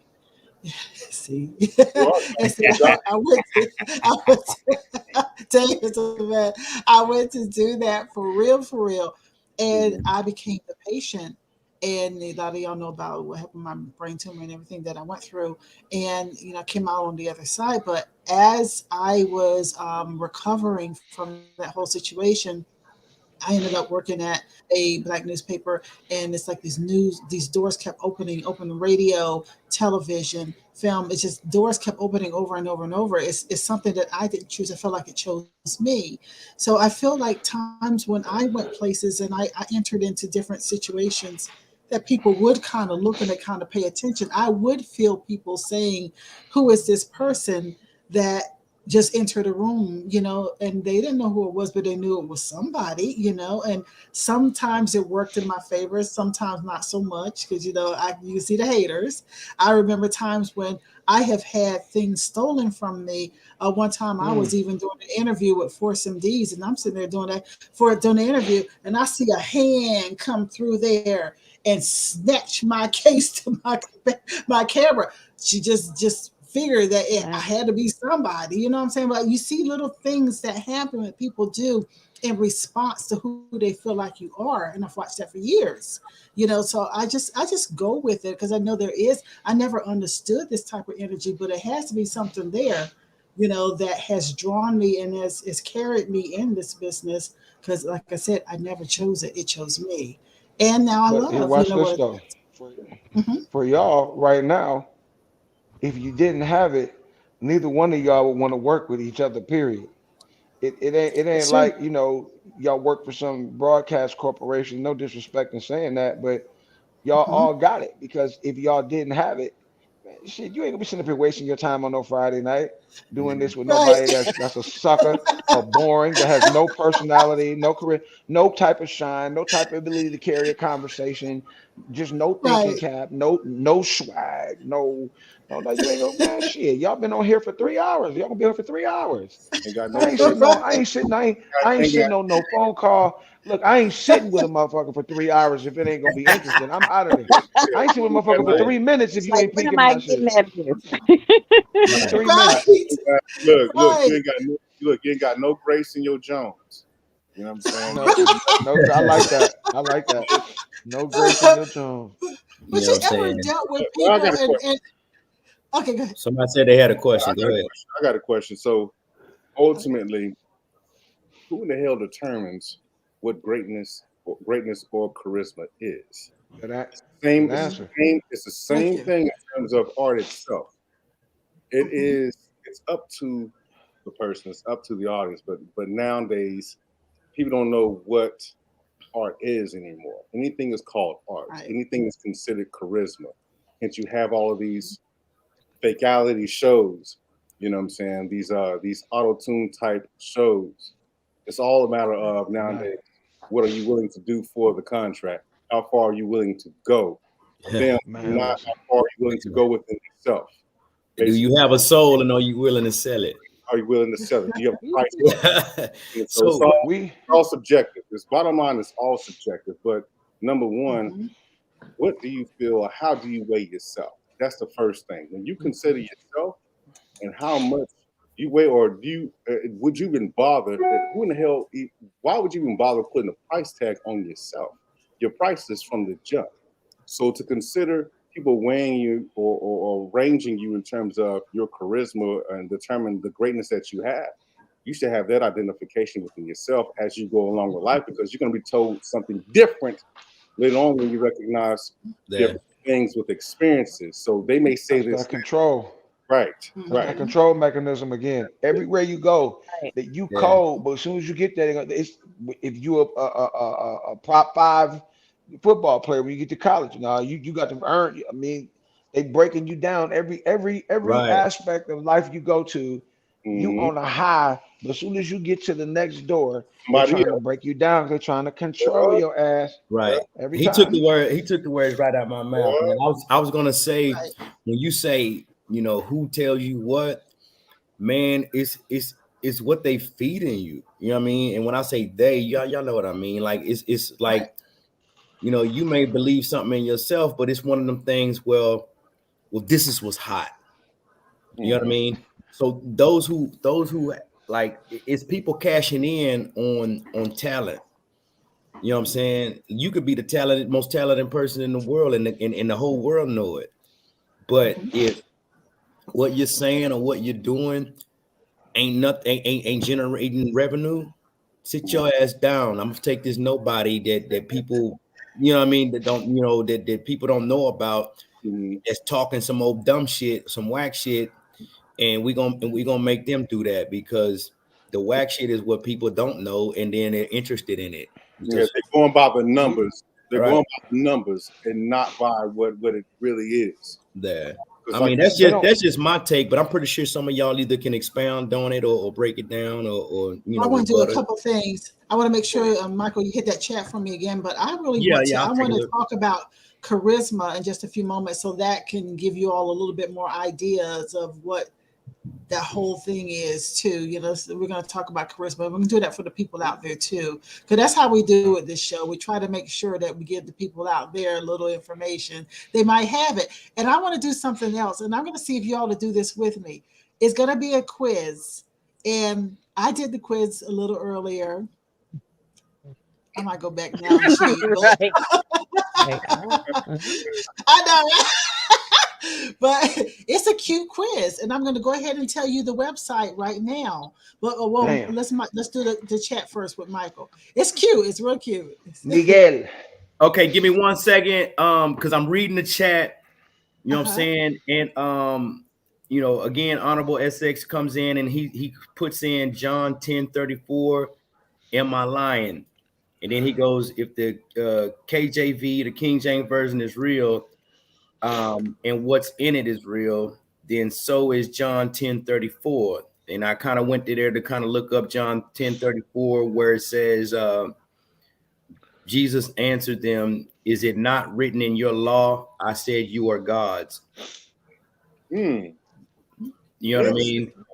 Did I say earlier that we gods? Didn't I say it earlier? We are Right. gods? So Yeah, that's kind of where he went with that. And I passed that over to the group to expound on or elaborate or either agree or disagree. All right. Hey, man. It's left up to the person. But there was a few more comments there. Lady Be Whimsical made some comments and all that. Where is that at? Am I in the chat? Go to the chat. I'm on the YouTube chat. Yeah, I'm on. I am. Oh, I'm sorry. I forget. I get all the chat from all three. In mine, I get the whole. Yeah. Well, you can do it, Dave, if you want to. Oh, okay. Lady Whimsical in the. Oh, you got it. Go ahead then. No, go ahead, brother. Go ahead. I talked them up. She said, "I definitely know that I was made to do and be more, but I never wanted to be in the spotlight. I'm gravy doing me in the background because it's not about being seen, but about what you can do to help others and to operate with purpose." Yeah, that's a real. There you go. All right. And y'all know who that. Y'all know that's Bridget, right? Yeah. Is it? That's what she said. All AKA right, Bridget. Yeah. What up, B? Thank you, Bridget. I don't know Bridget, but hey, Bridget. But you know what's crazy is a lot of people don't think like that. You know, everybody are looking to see what they can get out of life first before the next person get. You know what I'm saying? They always cutting the line to get to greatness before they help somebody else out. You know, right. And especially in our sectors. You know, we don't want to give up the information or the help for our own kind. And, you know, no matter how they feud in other races, they always give each other the info though. They give them the info and they put them up. They be hooking them up. Like, you don't even want to tell me where you got that new cologne from or the new Jordans, let alone give me some like what? The shoes or the outfit. Like, wait a minute. Give me some financial tips, Dunny. You know what I'm talking about? So if we in terms of sharing that and sharing, like, you know, the attributes, perhaps that's a part of your greatness. You know what I'm saying? For that moment, and that can lead you for other moments to come. But you know, people so caught up in, no, I'm not going to tell you my secret. I'm not going to tell you this and that and third. That could be the segue that leads you up to an ultimate greatness, and you'll be in a position to, instead of trying to pour into someone else's cup, it's best that you overflow, which will put you in a position to allow someone else's cup to overflow. You know what I'm saying? Not just give a little bit, or not just give just a little bit, give like, be in a position to give and still sustain where you are in your level of greatness. But don't empty yourself. Don't put yourself in a position to empty yourself. But like little things here and there, yeah, I got this from here. Y'all got, you want to go here, you want to go there, check them out, this and that and the third. But to keep it to yourself, you keep it to yourself, and then you wonder why you be by yourself. You know what I'm saying? Right. That's right. So let me ask make you. sure. I would say before you go any further, I want to make sure everybody, like I'm posting out here now, go ahead and post out to your social media, y'all, and get somebody to join this conversation. Tonight's subject is, do you have the charisma or energy to be famous? So those out there who are tuning in, go ahead, feel free to hit us in the chat. Okay, go ahead, Michael. You sound like you on CBS Nightline. Candyland. You know what I mean? Like I do. Right. So now what I was gonna do was kind of what you kind of brought it back to where I was going. Like, you know, the topic or the question was, do you have the charisma or what you feel, you know, have what it takes to, I guess, was it to be famous? You know what I'm saying? And can we do this before the time goes on? I am going to hit the quiz in the chat. I'm going to put it in the chat so that at your will, if you all could go ahead and take this. It's a quick quiz. It's cute. It's just it's going to be in the chat. It's just quick and cute. But go ahead now. It's just one of the things where it's like I'm pretty sure people feel like, yeah, I got what it takes. But a lot of people don't want to be in the limelight. they're perfectly fine with being what they call unseen. Right. Secondary leaders. I mean, that secondary team seems to sound harsh in America because everybody wants to be first or to be primary. But you know what I'm saying? You can be very, very effective by just being. You know what I'm saying? By sitting on the sideline. You know what I mean? Like, you know, like there's some people that have all the knowledge, have all the talent, and can pass on verbally, you know, their thoughts and ideas and let someone else sit in the limelight, but they're really the mastermind behind the whole thing.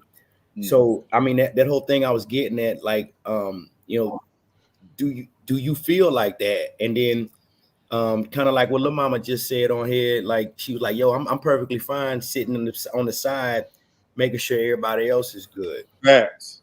You know what I mean? So facts. If anybody out there feels like that or whatever, I kind of want to hear different perspectives. I mean, we heard a couple. I mean, just kind of wanted to hear different perspectives and then, you know, what their viewpoints are. Okay. I actually, while we're at it, if you all want to go ahead and look at the quiz, I just think it's cute. I thought it was funny because it told me that I had charisma. It told me I needed some work. I was like, okay, whatever. Like, are you ready? Let me take this again. Let me take it again. That's what I was saying. It's cute. I'm gonna have to check it out, which is kind of cute. But while we're at it, let me jump over here and talk about the whole charisma thing just for a few moments. The 8 signs of characteristics of a charismatic person. You know, I consider myself having my own level of charisma, and I believe that each one of us is charismatic in our own way. So I just feel like, you know, it's just something that, you know, we wanted to bring out there and see if you see it too. Okay, influence or persuasion. According to psychologists, charismatic people can influence others with relative ease. But what exactly is this? Influence is generally guarded as the ability to lead and make someone's presence felt known, the presence felt known to those around them. Hence, it can be said that this is a mix of a few subcomponents, like being present or being a good leader. So, you know, you can make your influence and you'd be a persuasive person. That is you as a charismatic individual. Optimism, that's another one. And I'm doing this for hopefully you all are actually taking a quiz while I am talking here. Y'all taking a moment to take this quick quiz, okay? Okay, back to the signs. Optimism is another essential characteristic is optimism. Most charismatic people tend to be optimistic and hopeful about the future, which means that hoping for the best from and in people. Optimism, in turn, instills a sense of confidence and resilience, allowing people to recover from setbacks more thoroughly and frequently. And remember, I said earlier, I said that my Thanksgiving was canceled and it wasn't so good, but I'm optimistic about the future. And I didn't even think about the whole article. That was just Tanya J. Y'all just got that naturally from me. Wow. Watch this. Seems like I had it. I took that damn quiz of yours, and it says you're not very charismatic. You need to learn a few things. It says, don't worry, charisma is a skill and it can be practiced. It says, start with your foundation. The first thing to know about charisma is that anxiety kills it. I didn't say that. Learning to avoid worry, getting in touch with your thoughts, and becoming able to control negative emotions will take you most of the way to a charismatic state. And it said communication techniques. Once you achieve a good mental state to interact with people, learn some communication techniques. These could be non-verbal, like body language. I can shoot you the finger, or verbal. Some conversation kung fu will be coming to the blog. Wow. Yeah. Yeah. But the crazy thing is, I didn't say I was stressed. Wow. Are you? Can I post it in here? I can't post it. You know what? You might can. You know what? I can. Watch this. That's that old white man's test. Oh, that's that old white man's test. Hey, what was it when Shaq said in Blue Chips? These tests are culturally biased. It's just. I think it's just the analytical. Right. It's just a cute little thing. Diagnosis. But it's based on I think on like with Zodiac, like when the Zodiac says Right. Leos or Aquarius are this, and they got all these different characteristics, but all of it does not go towards who you are really. It's Right. some of it, I think between 40% plus might be accurate, but then the rest determines on, what you've gone through, how you've been brought Right. up, your more, stuff. So I mean, that don't bother me, but Right. them bastards gonna tell me I'm not charismatic. Whatever. I could charm the panties. I could charm the panties off Don't anybody. believe that. Don't believe all that. Hey, so hey, look, What you think about yourself? Hey, waiter. so waiter, I guess my check, please. Yeah, let me get the yeah, check. my question would be, so my question would be, Well, here's mine real quick before y'all get into the whys of it. I'll just show mine with you. I'll be fair with it. It says mine is say you are charismatic, but you can do better. And I Me was too. offended by Wow. that. yeah, I got, that's Yes, what mine I said. got the same thing. Yeah, Because I'm I was a black. little offended. And see, that's by what happened that. when you answer the questions honestly. You know what I'm saying? Yeah. Yes, You know what I mean? I ain't 'Cause they even going tell- no further with it. I'll tell you what. 'Cause look, Tanya, y'all. Look, I'll tell you what. I'll tell you this. What I'm gonna pisses say me you off mine. the most? What pisses me off the most? And I remember like just learning throughout the years, talking to people and making a point, and they cut you off and like go on like I'll learn to like, well, hold on, partner, I wasn't done. Give me a second. Hold on, I wasn't done. Right. And that Rick, That you speaking That on pissed me off. That Rick. pissed me off. Like, Rick, yo, you speaking on what I was about to speak on.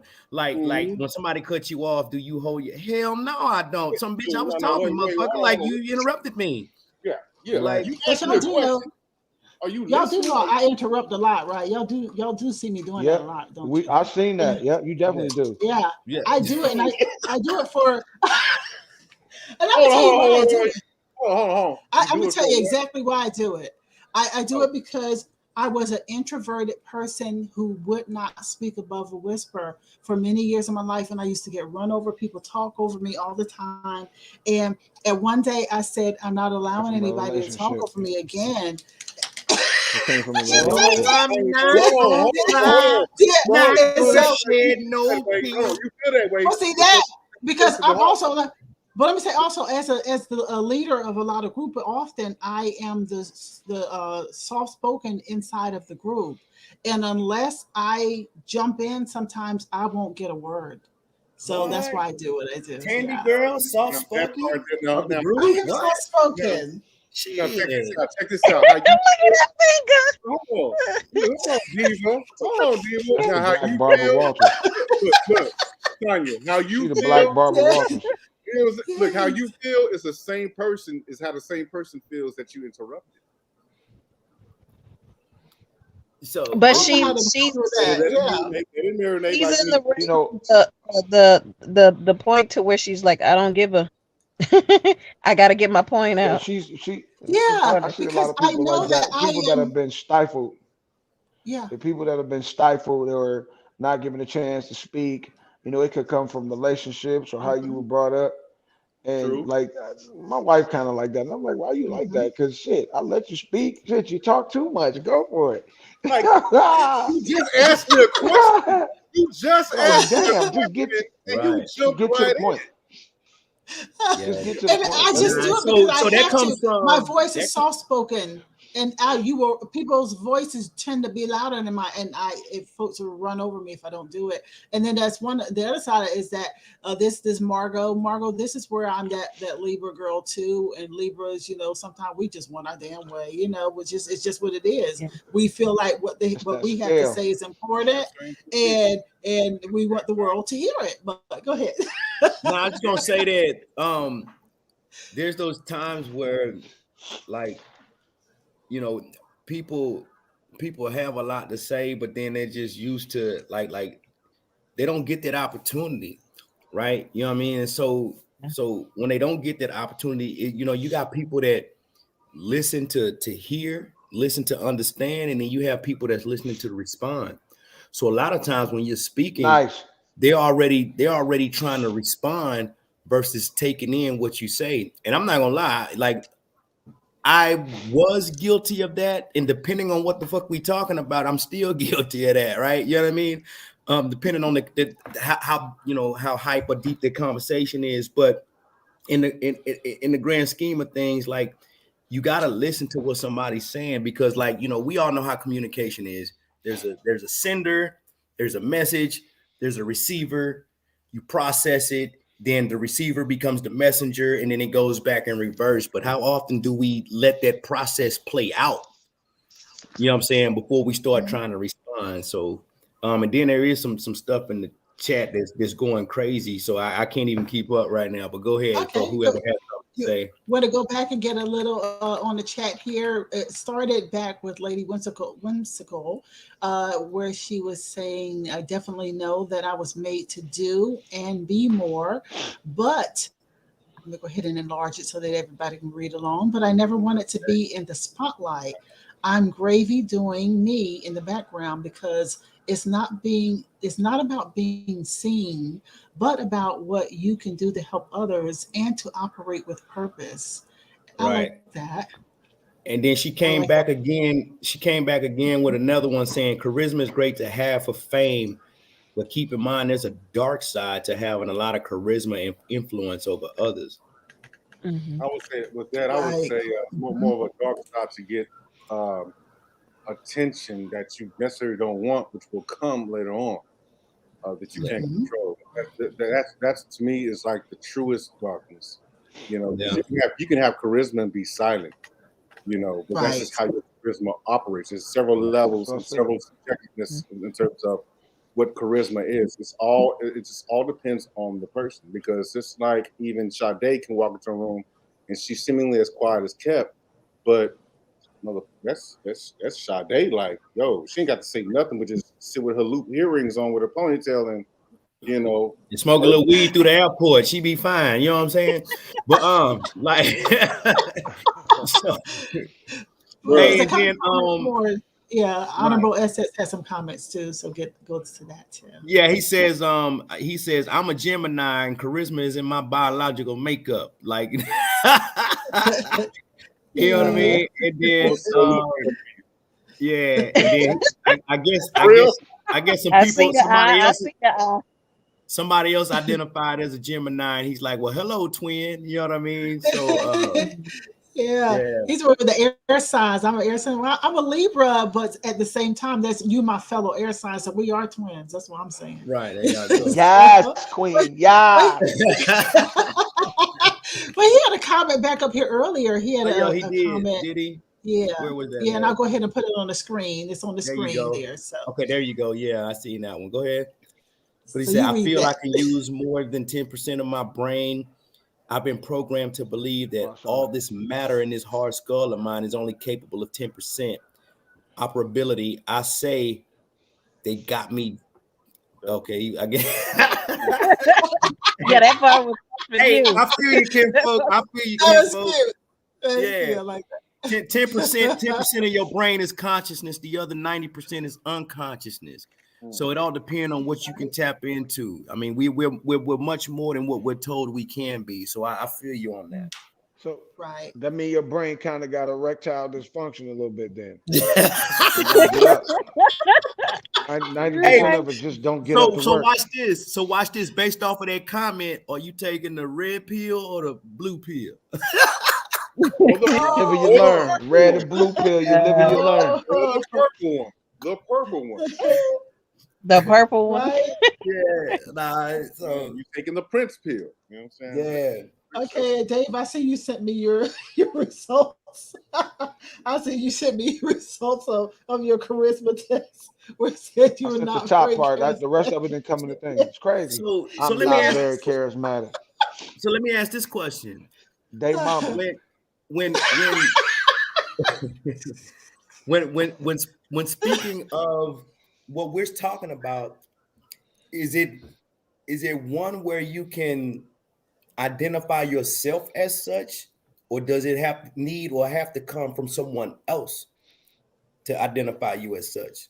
Well, I'm going to say this. I'm going to put this on Dave's shoulders because there had to be some charisma. You were brought into this whole thing with Gerald Levert. And so there had to be something with you and Jason, some type of charisma, some type of energy that Gerald said, you know, I want to bring these brothers out here and put them center stage. So I believe there had to be some form of not just talent, but there had to be charisma there as well. When you say, well, I think when he man, I was 16, Jason was 13 when he saw us. That was a wow. long time ago, and so I don't know, he may have saw it then, or I don't know the real reason why he decided to sign us. But after we got in there, that's why it's only two of us, because we brought two more people to the audition. They sucked. And then we had another guy who we brought to the group who ended up, it didn't work because it would have been like him living on the outside of an inside joke for the whole time he would have been in the group. Because Jason and I had been together from birth. You know, we 3 years apart, but my mom and his mom were best friends for 30 years before my mom passed away. So um, it was no way he was gonna fit in on that. He was old country bumpkin, no disrespect, and he just wouldn't have fit in. It turned out to be, but once we got in there and they saw how crazy you were, how live, how funny, I guess you would say how charismatic they, you know, because back then they think big dudes could get girls. Boy, were they wrong.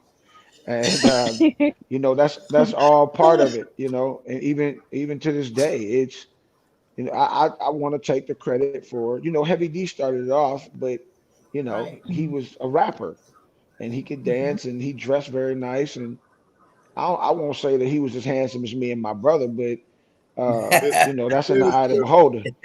But two big dudes that, you know, most of the You know what I times mean? Yeah. during that time, the stigma for fat dudes was they stink, they sloppy, they and Mhm. me and him never been That's like that ever right. at all. Always dressed nice, always smell good, always. Well, I ain't shaved now, but you know, my head's soft and clean. But you know, and that was something that we always carry, and that worked, and we were singing.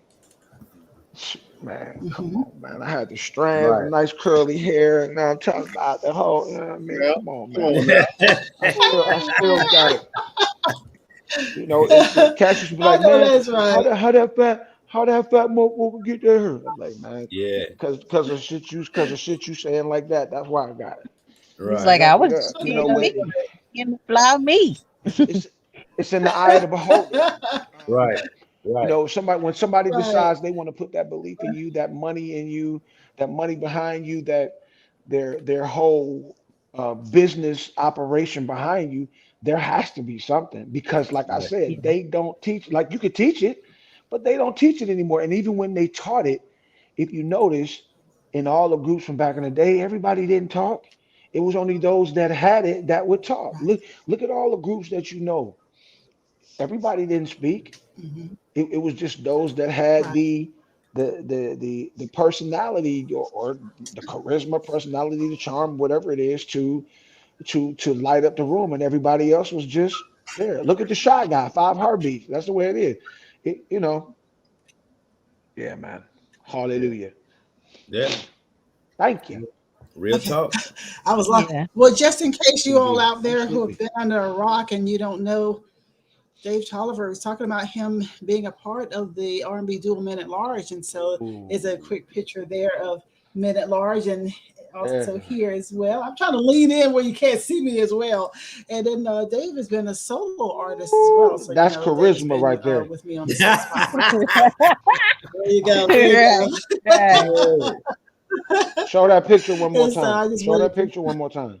okay, Go back to that last show picture. thing, show That's thing. Let me try to charisma lean right in where you there. can't see me. Yeah, there you go. Look at that. That's charisma. That's Yeah. it. There you Yeah. go. There Yeah. you go. What they say, what they So say, boy, he's sharp as a razor. He's sharp as a razor, ain't it? Casket sharp. It's smooth. Just looking smooth. That's Yeah. but you know what? I I only clean up got to well. about you do. I clean. I mean, I clean. I only got to about two Look, of she's those stuttering and points here. everything. You I like that know. picture, don't you? I was. Don't do her like I've been that. Do trying. not do her Thank like I've that. been you, trying to get over a Margo. house for the last 2 weeks. Oh, okay.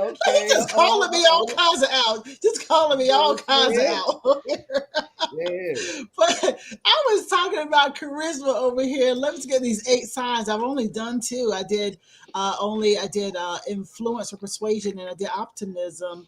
Amicability. That is being having amicable points to the skill set of being a people person. So I guess basically you get along with well with a diverse group of people, and you can hold exciting and thought-provoking conversations with people. So having that quality is something that makes you a charismatic person. Um, Listening skills does something. Having great listening skills, leadership ability, practice of empathy, sharp-witted, confidence, and those are just some other things there. Confidence. I'll go on to that for real quick here. Um, for the confidence to work, because I know Michael was talking about earlier. People see things in him that he doesn't always see in himself, and I feel like having that right confidence is the key for you to believe here first. And they say for confidence to work, you must believe in the certainty of something. For some, this takes a religious or spiritual meaning, believing in assurance of heaven, hell, or God. In contrast, others choose to believe in what they see and experience, like people, relationships, and power. So whatever your way of believing and having the confidence in oneself, that's what it takes for you, is to see your own worth, to see your own talent, to feel your charisma. You ever have those days? And I know, Mike, you have to have these days because everybody has them. Do you have these days where you feel like you are so I don't want to use the word charismatic, but everything you're doing works so well. It's almost like everything you say, every move you make, people are understanding, feeling, and vibing with you. It is so easy. They can feel it, and it makes you feel good with that too. You ever have those days where it's like that? So here's one of the things, like, I know when I'm on, right? I know There when you go. I'm When on, you're on, that's it. right? I know when I'm on, right? And I know when what I'm saying makes Uh-huh. perfect sense and that it can resonate with the damn president if he was in my presence, right? However, Right. going back to kind of what we was talking about, what Dave said earlier, we are programmed, and think about this: confidence gets mistaken for conceitedness. Mm. Oh Mm. man, come on, brother. You see what I'm Preach. saying? So we are There you taught go. Well, that like if you say, "Damn, I look good," oh, he conceited. You know what I'm saying? Or he damn, you know what I'm arrogant. saying? He What's Man, arrogant as hell. I nailed that shit. Okay, get over yourself, but what's right? your Like, response to that? What's your who, me? response to that? I'll be telling him, look here, you can't get Have mad him. at me because I believe in me and you don't believe in your damn self. There you That's go. not Not a in, There you problem. go. You know what I'm not saying? in, you're Right. not in the way. You're not in the way, and you Right. didn't. And I You can't, didn't I like gotta give credit to Tom with this whole that's a you problem, because Tom helped me realize that. You know what I mean? Like, it was one of them things where he was like, man, like me and him had got into it. He was like, Mike, that's not a me problem. That's a you problem. You feel like that. You know what I mean? Mhm. So I kind of adopted that, like, and it made sense. You know what I mean? Like, your problem ain't with me, motherfucker. That's you. You know what I'm saying? And we said it before. You know what I'm saying? Their projection is also their reflection. for themselves. Mhm. See what I'm Yes. saying? Your Yes. point. You didn't wait on Come them. on, preacher. Come on, Yeah. preacher's kid. Yes.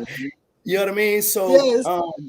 but that's what we're led to believe, and I am one of those. Like, that's why I was telling y'all about Aesop's fable, the Already. whole the man, the boy, and the donkey. And that story goes, trying to please all, you please none. Mm. And Mhm. I operate off of servant leadership. So I'm serving others. So I'm trying to please others. Mm. But the one lesson that I just recently learned was, trying to please all, you end up pleasing none. Mm. So Exactly. Word up. so like Lil Mama said earlier, you help who you can, being a silent partner. And if they Right. show you gratitude, which we was talking about earlier, Tanya, if they show you gratitude, if they show Right. gratitude for what you've done for them, I don't want to kind Mhm. of spoil anything, but you know, input equals output, and then some people show appreciation and some people don't. But I Right. just feel like we're led to believe that confidence is cockiness or conceitedness, and I'll leave it at that. And that is a way that we were, if we take it back to a societal way of thinking, we were led to believe that people who step out on a limb like that there was something wrong with them because they had the confidence level to do this. And that was their way of always dumbing us down to feel that we could not speak up, we couldn't speak out, we couldn't do our talents, we couldn't have a voice. Right. That was the biggest thing that you were never supposed to have is a voice. Like right now, the big thing is the awakening, the great awakening, for everybody in this world to start waking up to the ways of what these former powers that be have done to us. And so you were never supposed to wake up. You were never supposed to see anything. And that's how it is even with this whole thing, with having your own charisma. You were never supposed to be able to show yourself and feel the confidence to do your own thing out there. Who are you thinking you somebody in this world? We didn't tell you can wake up yet. Sit your ass down. Yes. And what's so bad about it, your own friends or family might be the ones that do it to you. Having the audacity to not wait. First ones to do it. The audacity to not wait on confirmation from people. That's Or to slow your process down. You're not waiting on permission. You're not waiting on permission. Right. Yeah, there you go. You're not waiting on anyone to validate you. You did it your damn self when you woke up. You did it in the eyes. You did it in the eyes of your haters. You did it in the eyes of those that are like displeased because you found that shit out yourself. You knew that from the jump, and you still carried on along the way. You still don't get that. You still don't get that nonsense. That bullshit. He didn't wait on anybody. He just keeps shining. She just keeps shining. Who the hell do they think? Who the hell do they think that they are? Right. It's who they don't know to be, and you know to be this. Right. They don't do this. They don't have the balls. They don't have the ovaries to do this. But they ask you because you know, and they don't. You have it instilled in you. You learned it along. You learned it because you earned it along the way. Honorable Essex. Well, Honorable Essex just said something, right? Go ahead. Now, I'm going to put this out here because this is the premise of my movie. I have a movie that I wrote called The Cost of Freedom. And so Honorable SX says, can we really lose our souls for gaining the whole world? My movie, The Cost of Freedom, is based on that scripture. Go to the next comment. I'm sorry to cut you off. Go to the next comment because he elaborates on it. Okay, gaining the world means being successful, in my humble opinion. How can I be punished by my creator for being successful? There you go. Because when I wrote that movie, that's the kind of thing that I had in mind. Oh gosh, let me see how much I can say about it without getting too detailed about the movie. What the heck are you doing over there, Dave? We hear you rumbling. He pouring a drink. I can hear the ice cubes. I can hear the ice cubes. Yeah, I heard himself. Hey, look here. I'm gonna tell you, from one alcoholic, I can't say to another. But I hear the ice cubes. I hear the glass. He's pouring himself a good drink. I can tell you that. That's right. I ain't mad at him.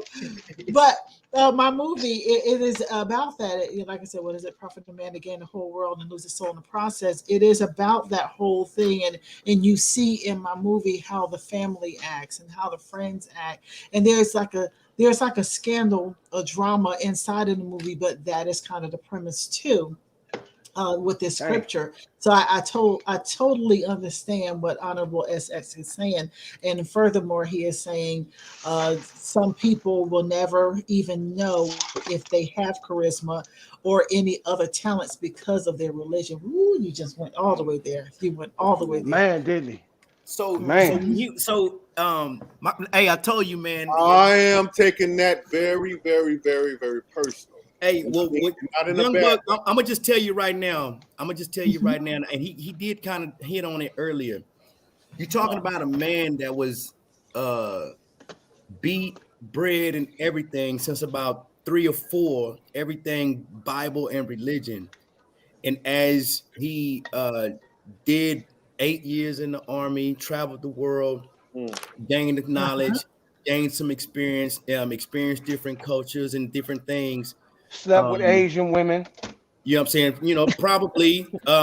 Probably, but I mean, just from his travels and everything, and throughout. And I say this because I've been talking to him, throughout all of this. His third eye began to open.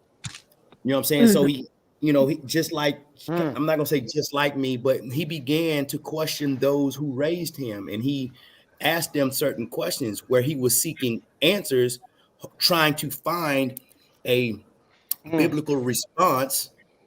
And instead of getting a biblical response, he was met with animosity and rejection because they didn't have the answer and they could not answer.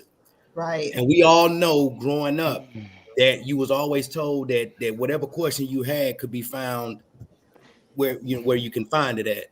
And he but was they don't want to go with everything in that Bible, because like the first thing that you said a little while ago about us all being gods, if you all being gods, why they got to consult a book for everything in your life? It should be inside. But understand, a lot of things are now just coming to light with the age of technology, right? So as he became aware, let's just say that as he became aware, he asked questions. Now imagine this: the same people that raised you and told you certain things, when you go back to them and ask them questions and you're seeking answers, but they is the word indemnify you for asking those certain questions, you start saying, well, hold up, you're supposed to have an answer for me and you don't. Right. What's up with that? And now you're mad at me for asking questions because how are we raised? You don't question, So I think if they were able to answer him or respond to him in kind, it probably would have, with anybody, it probably would have settled that curiosity.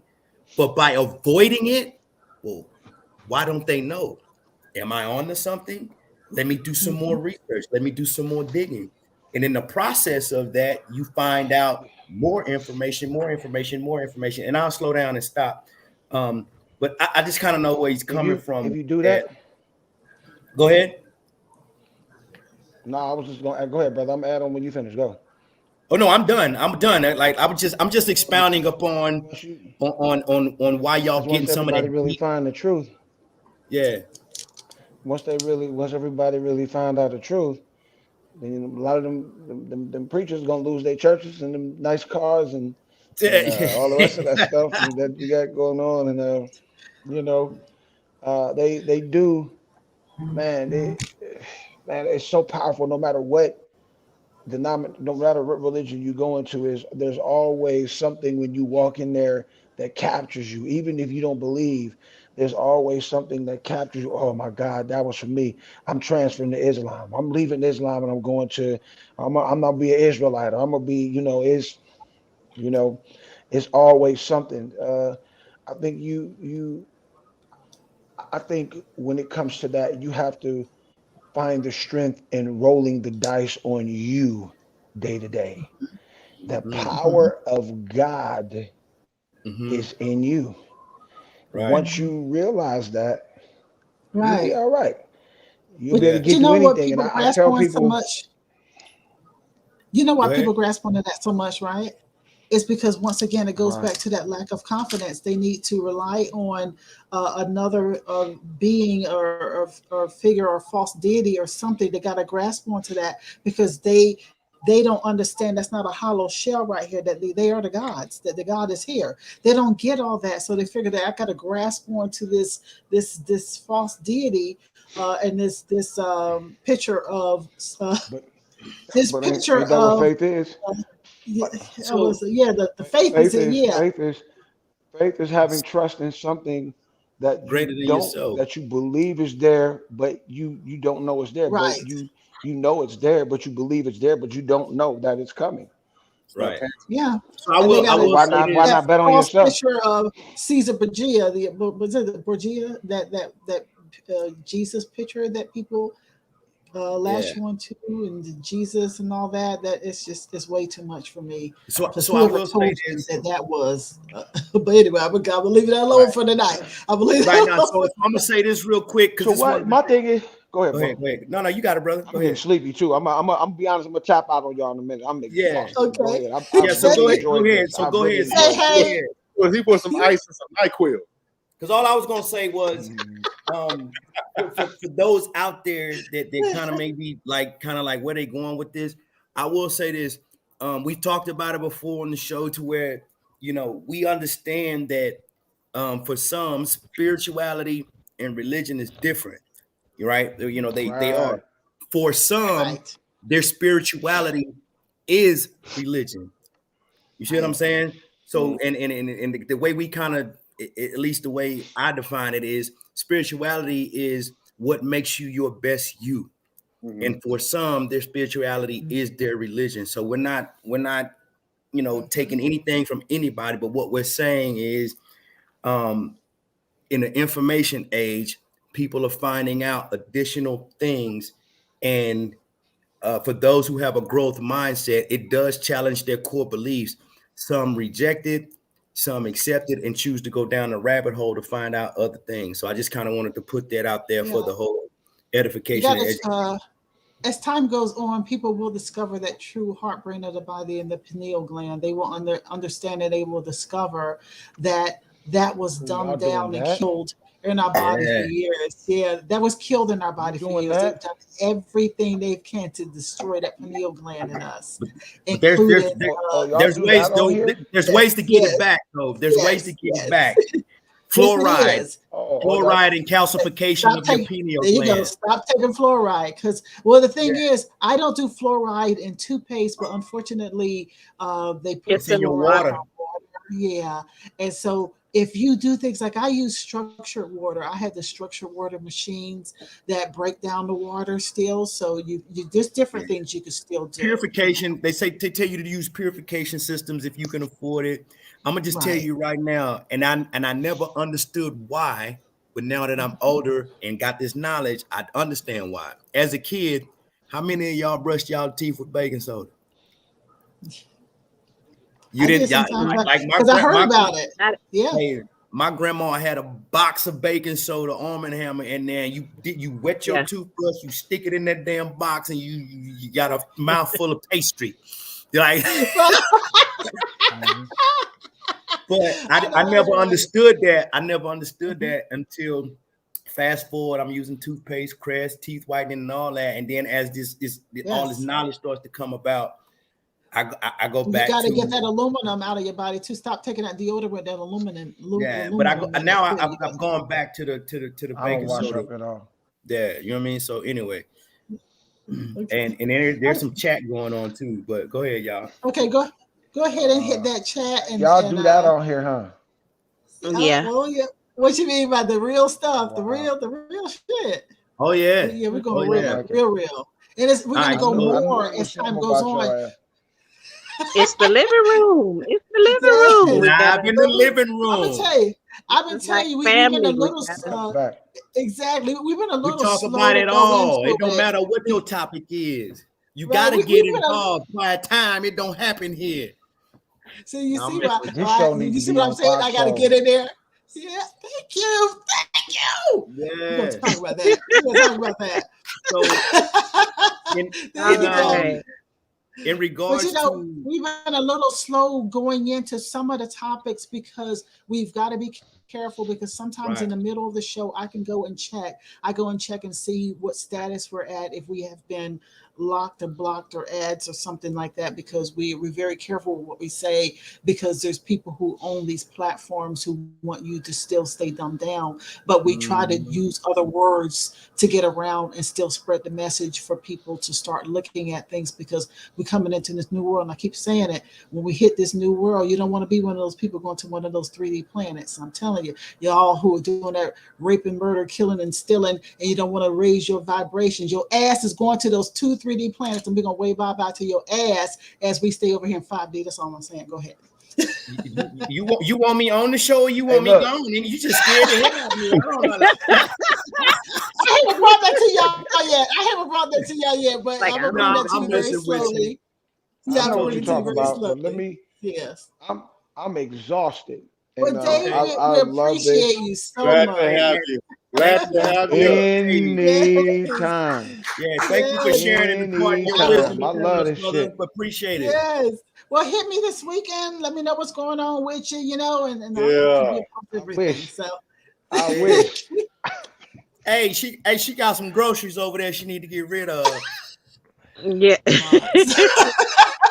I'm gonna tell you about Uncle that after the always show. I'm gonna starting tell shit. y'all. You talking about Chris Brown and Omar as an Eco groceries, or No, you no. talking about groceries from the No, store? nothing. They talking about the real. Yeah, Fair he got some fire. real, but No, none of Fair that. fire. I'll tell you about it, Dave. I'm gonna tell you about it. I don't know if I tell you about that, but hit me up tomorrow and I'll tell you. Hey man, much thought love, about what man. I just Anytime. said This out is a loud. dope. Holidays. Hey, happy holidays and happy New Year. Yeah, Yes. brother. No Take doubt. care of yourself. Hey, Man. Thank you start again. sending me these flyers. I'll repost them too. Yes, Right. sir. Okay, Appreciate it. Thank you. you. All right, much love, Thanks, y'all. All right, good night, Dave. y'all. Much love. Anytime. See you now. I thought about Oh, what I man. said after I said it, and I was like, "Oh man, that's a Bad setup Bud. right there." I Yeah, always my call bad. Mike. I always call Mike badass Bad Bud because he always saying something. And so Hey, but he always get me in trouble. So no, my bad. So when we went back, we was talking about going to the chat, and when Dave was talking, or a couple of us was talking, Honorable SX was like, "Preach, black folks, preach." Yeah. And then Lady Whimsical came in and was like, "Hey, there's a stigma in religion that if you become successful, you automatically have sold your soul." Not necessarily true. Depending on the people, I guess, depending on the people in the church, some people will be like, "Oh, you doing something you ain't got no business. Like you doing When they something." talk about secular and all that. Right, like how did you come about that so fast? And then brother-in-law Jacobs came in, he said he's a hood superstar. You know what I'm saying? A ghetto superstar. That is what you know what I mean? all right, we're And gonna put you then in the singers room now. You're gonna have to be on Dave in the singers oh room. man, I don't know, because he said something. He said that girl came in there grunting and growling and shit. I don't know. Yeah, they be killing it. They be killing it. Right. Go ahead. And then Lady Whimsical came back and said that's why many Christians choose to gain their riches in heaven. So I guess that was a continuation of her original one. And then Honorable SX came in and said illusions. I think that had to have something to do with something that we were talking about at the time.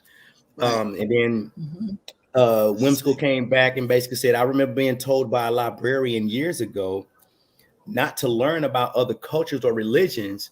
And she said that that there was some things that we shouldn't learn about. This is what this lady told her. She said she found that very discouraging because she loves to learn.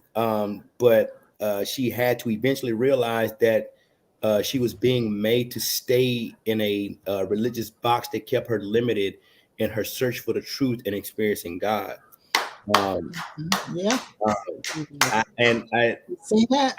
I have a personal story about something similar, but I'll save that for later on because you can press.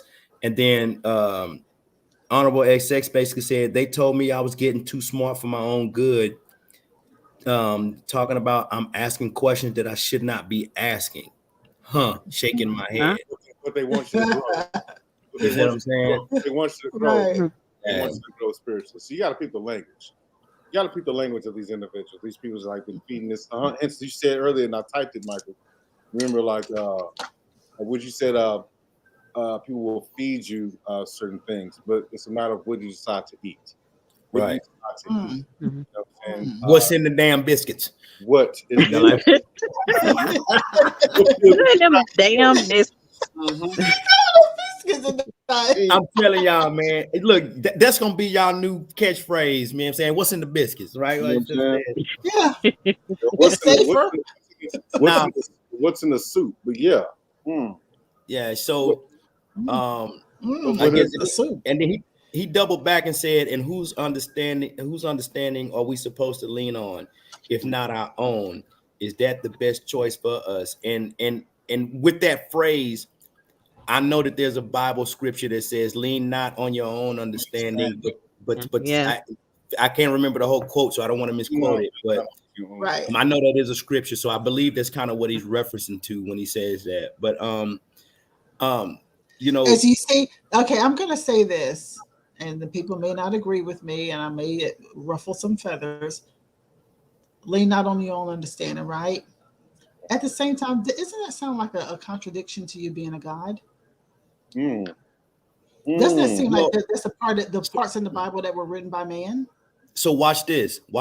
I mean, I have my own thing, but I try to stay away from it because not everybody's ready to receive this. Lean not on your own understanding, you know, and you said that's a contradiction to the one that says that we are gods. But understand, in the Bible, it tells us that we were not supposed to eat of the forbidden fruit, which was of the tree of knowledge. So knowledge was something that we were not supposed to possess in the first place. So And lean that not on was your own. written by man. Yeah. So Written by lean not man. on your own understanding, because your understanding was something that you were never supposed to have in the first place, because you take them, you've bitten from the forbidden fruit, which was the tree of knowledge, right? See what I'm saying? See, God knew that they had already bitten, they already forsaken him, because Now that's when my he came, understanding. I don't have this as factual. when he came back, Adam and Eve were hiding, and at that moment in time, he knew that they had knowledge because they knew they were naked at that time. So knowledge being something that we were never supposed to possess, you lean not on your own understanding because you don't know what the hell you're supposed to know and what you're not supposed to know. And in the end, knowledge being something that you weren't supposed to have is probably going to be the cause of your destruction, because in the end, you're supposed to know the true from the fake. Anyway, I'm done. Yep. I gotta go use the restroom. No. Keep talking. I can hear you. I hear you. I gotta go use the restroom. Okay, with that in mind, and I know we can't go into this whole subject tonight because it's going to open up another can of worms. But to me, I hear those. You have some pastors and teachers calling.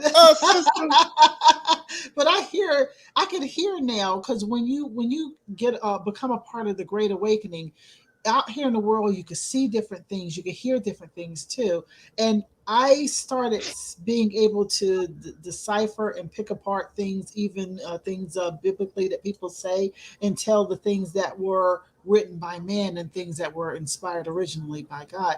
I see a lot of those things are written by man when they tell you to do certain things. Because remember, I don't know this to be totally factual because I had to find the evidence first, but it is my understanding that King James Version, way back in the 1600s, up until that time, was a truly more inspired Bible.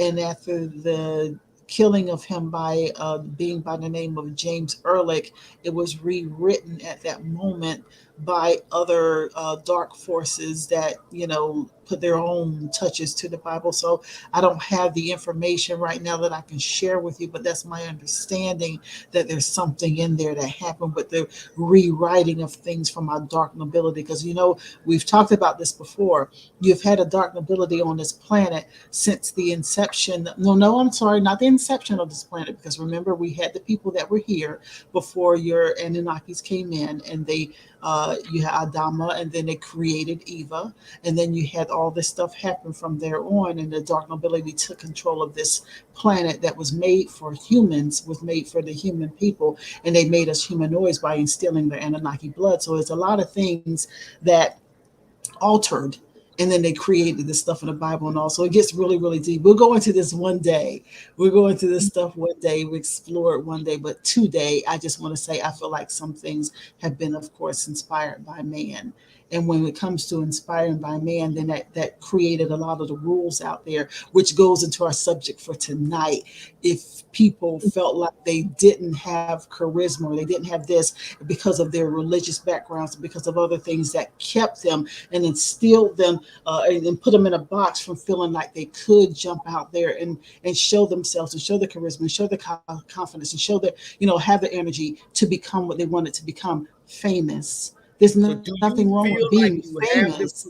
So do you feel like you have what it takes to be famous, whether it be charisma or any other attributes that accentuate and highlight who you are as a person? If not, what is it that's keeping you from feeling that's for obtaining that feeling or that drive. Well, I just was saying just now, a lot of it is our Yeah. teachings. It is our teachings. It Right. is the religious, it is the family, it is the world, is a lot of things that people who are ultra talented, that they actually feel like they can't do it because of how they were taught. And then some people just in general, they see it in themselves, but they don't want to trust it, like Yeah. Michael Lee. Nah, They don't because want to we're trust it all because the we're time. Wait a minute, your sound went away. Your sound went away. Yeah. You It's- muted. my bad, because we're taught that being overly being confident is considered cockiness or conceitedness. And then it got to the point where I'm telling you now, man, like my catchphrase now, I have a catchphrase and I've been saying it for a little bit, but I'm just saying now, because it really resonates with me. Man, fuck them people. You know what I mean? If they're not putting food on your table, if they ain't helping you take care of your kids, if they ain't paying none of your bills, if they're not adding joy Value. or happiness or Value. anything to your Value. life, man, value. There we go. Fuck them people, man. And the sooner we learn that, and I mean, some people learn it faster than others. Some people, Very true. some people feel in their mind and in their heart, man, not all people like that. That's how I felt. Like, man, nah. I do too much for people, or I contribute too much, or the golden rule: do unto others as you want others to do unto you. Hold on. Question, just real quick. Yeah, go ahead. Is it the ones that speak on that so often, or is it ones that don't have to? Elaborate for me, because I got a lot going on. I'm scatterbrained right now, but just elaborate on that for me a little bit. Those that speak on what they do, how they do, this and that and the third, having to, what would we say? What was it last week? Having to boast or say how much you keep it real. In a sense, you have to speak on. You have to give a disclaimer. Say on what you do and this and that and the third. As opposed to shutting the fuck up and just do what you do best, which is your passion. Yeah. Right. You know what I'm saying? So why do you have to speak on that? Why you have to, I guess, want to pick and choose when you're an extrovert? Why, do you know when to shut the hell up and just do the work? Not have to prove a point verbally. You know what I'm saying? Hope that makes sense. Yeah, I was saying. I was looking at Oliver Essex when he said, "Hey, where y'all going?" I probably when we were doing all the talking, and I went way back and talking about the Anunnakis. We go everywhere. Conversation. We go everywhere. Yeah. You know what I'm saying? We talk about everything, man. But pick an Uber, pick a hearse. Pick an Uber, pick a hearse. Yeah. So man, it's just one of them things, man. I think we've been taught to give a damn about what other people think or what other people say or what other people label us as, and we've been taught to give in to that. And because here's the deal. Remember, based off of Maslow's hierarchy of needs, you know what I'm saying? We feed certain things at the bottom of the pyramid, but at the top is self-actualization. The moment you actually reach self-actualization, you're somewhere that most people don't want you to be. You know what I'm saying? Because you reached a new height. You reach something that most people are unable to attain. So if you get there, how did you get there and I didn't? You know what I mean? Who are you? You don't have a diploma. You don't have a degree. You're not a millionaire. You're from here and you're from there, but yet you possess something that I don't. And that's what's wrong. That's what's wrong with Americans, if you ask me. Motherfuckers get jealous because you have something they don't. You know what I'm saying? And don't even get me started because motherfuckers get jealous because you have something that we don't. Right. America, black folks, Native Americans, land, natural resources. You have something that I don't. You ain't supposed to have that. Get that to me. Right. I'll stop while I'm ahead. I'm all right. I like that though. I like that. Come on, Yeah. What you say, Margo? Margo, what you got on it? I think with certain people that they're definitely looking at it wrong. Instead of us sitting there being jealous of the next person, because they're showing and displaying their gifts and their talents and stuff like that. It's like you do have that. You just need to find your own of what you're good at or what your focus needs to be on instead of focusing on me. And if you spent that time focusing on you, you wouldn't even be worried about me because you'll be perfecting your craft. Right. You'll be putting yourself out there in the limelight, and you'll be shining bright as I am. I just got there a little bit quicker than you. You can still get Shine there bright too. like a diamond. It's steps behind me, it's steps behind me. Walk up the motherfucking steps, one foot after another. It's some steps behind me. Or I can guess reach what? down and help pull you up. But that's if you want to, hold my hand. And But guess I'm not what? gonna do that if say, you when she say the steps behind her, Speaking of Hold when she say the wait a minute. no, Did but I when she see the say the video? steps, when she say the steps behind her, we all seen that let Margo finish. Let Margo finish. Go ahead. What she's saying is it's footprints behind her. I want to hear her. We want to hear her. It's a path, but everybody's path is gonna be it's not gonna necessarily always be the same. Right. You might have to be that person that make your own, path, divert from the original path. It's like it's different ways to get to a certain destination. You just gotta think that through. Right. And go ahead and move forward with. What's in that white cup? How many people saw the holiday classic Santa Claus is Coming to Town? Didn't they do the abominable snowman? And he said, put one step in front of the other. And I recorded it and I sent it to Veronica. Yeah, and sometimes it can be that simple. It can be just that simple. Yes. Oh, okay. I got one for you. So we were taught, I just have to type it in so I don't forget. We were taught not to give a damn about what people think, right? But from those same very mouths, they keep pushing what they think, which is crazy. Which is very crazy. We're taught from those same people. Don't give a damn about what people think. Don't give a damn about what people think. But what I think you should do, based on your situation. So let me invite and intrude on your situation. Or let me just say that you have a situation. Just accept the fact that I said that you and believe that you have a situation when there really was not a situation. They just want to be heard. But it's like you telling me don't give a damn what people think, but you keep pushing on me what the hell you think, and it has nothing to do with what I'm going through at all. Right. You just pushing your envelope, and that shit was already ripped open. Like the fuck out of here. Like no. Pushing your envelope to dumb me down and stop my flow. And that's the saddest thing, because I know that I've shared this story with you all at the very first living room. I don't know if you all were here, if I talked, because that's why you all were on the second living room. On my very first living room, I talked about a situation where I would have never gotten into the entertainment industry had I followed the words of my boyfriend at the time, who didn't want me to be in the business. And he did everything he could, including physically trying to keep me from this business. Wow. And I was just determined to go ahead. And I was like, I pictured myself in that orange jumpsuit. Y'all know what orange jumpsuit was? You know what I'm talking about? Yes. New black? Yeah. Right. Yes, it was a new black. And I had to get away from that situation because you were not going to stop me, because he was willing to do so. Sometimes what you have to do, you have to get people out of your world. Yeah. And that's where they want you before you go anywhere else. That's where they want you. You know what I'm saying? They want you in an orange suit before you put yourself in a Ghostbuster suit. You know what I'm saying? Because half the motherfuckers is a walking ghost anyway. Rick, shut up. You know what I'm saying?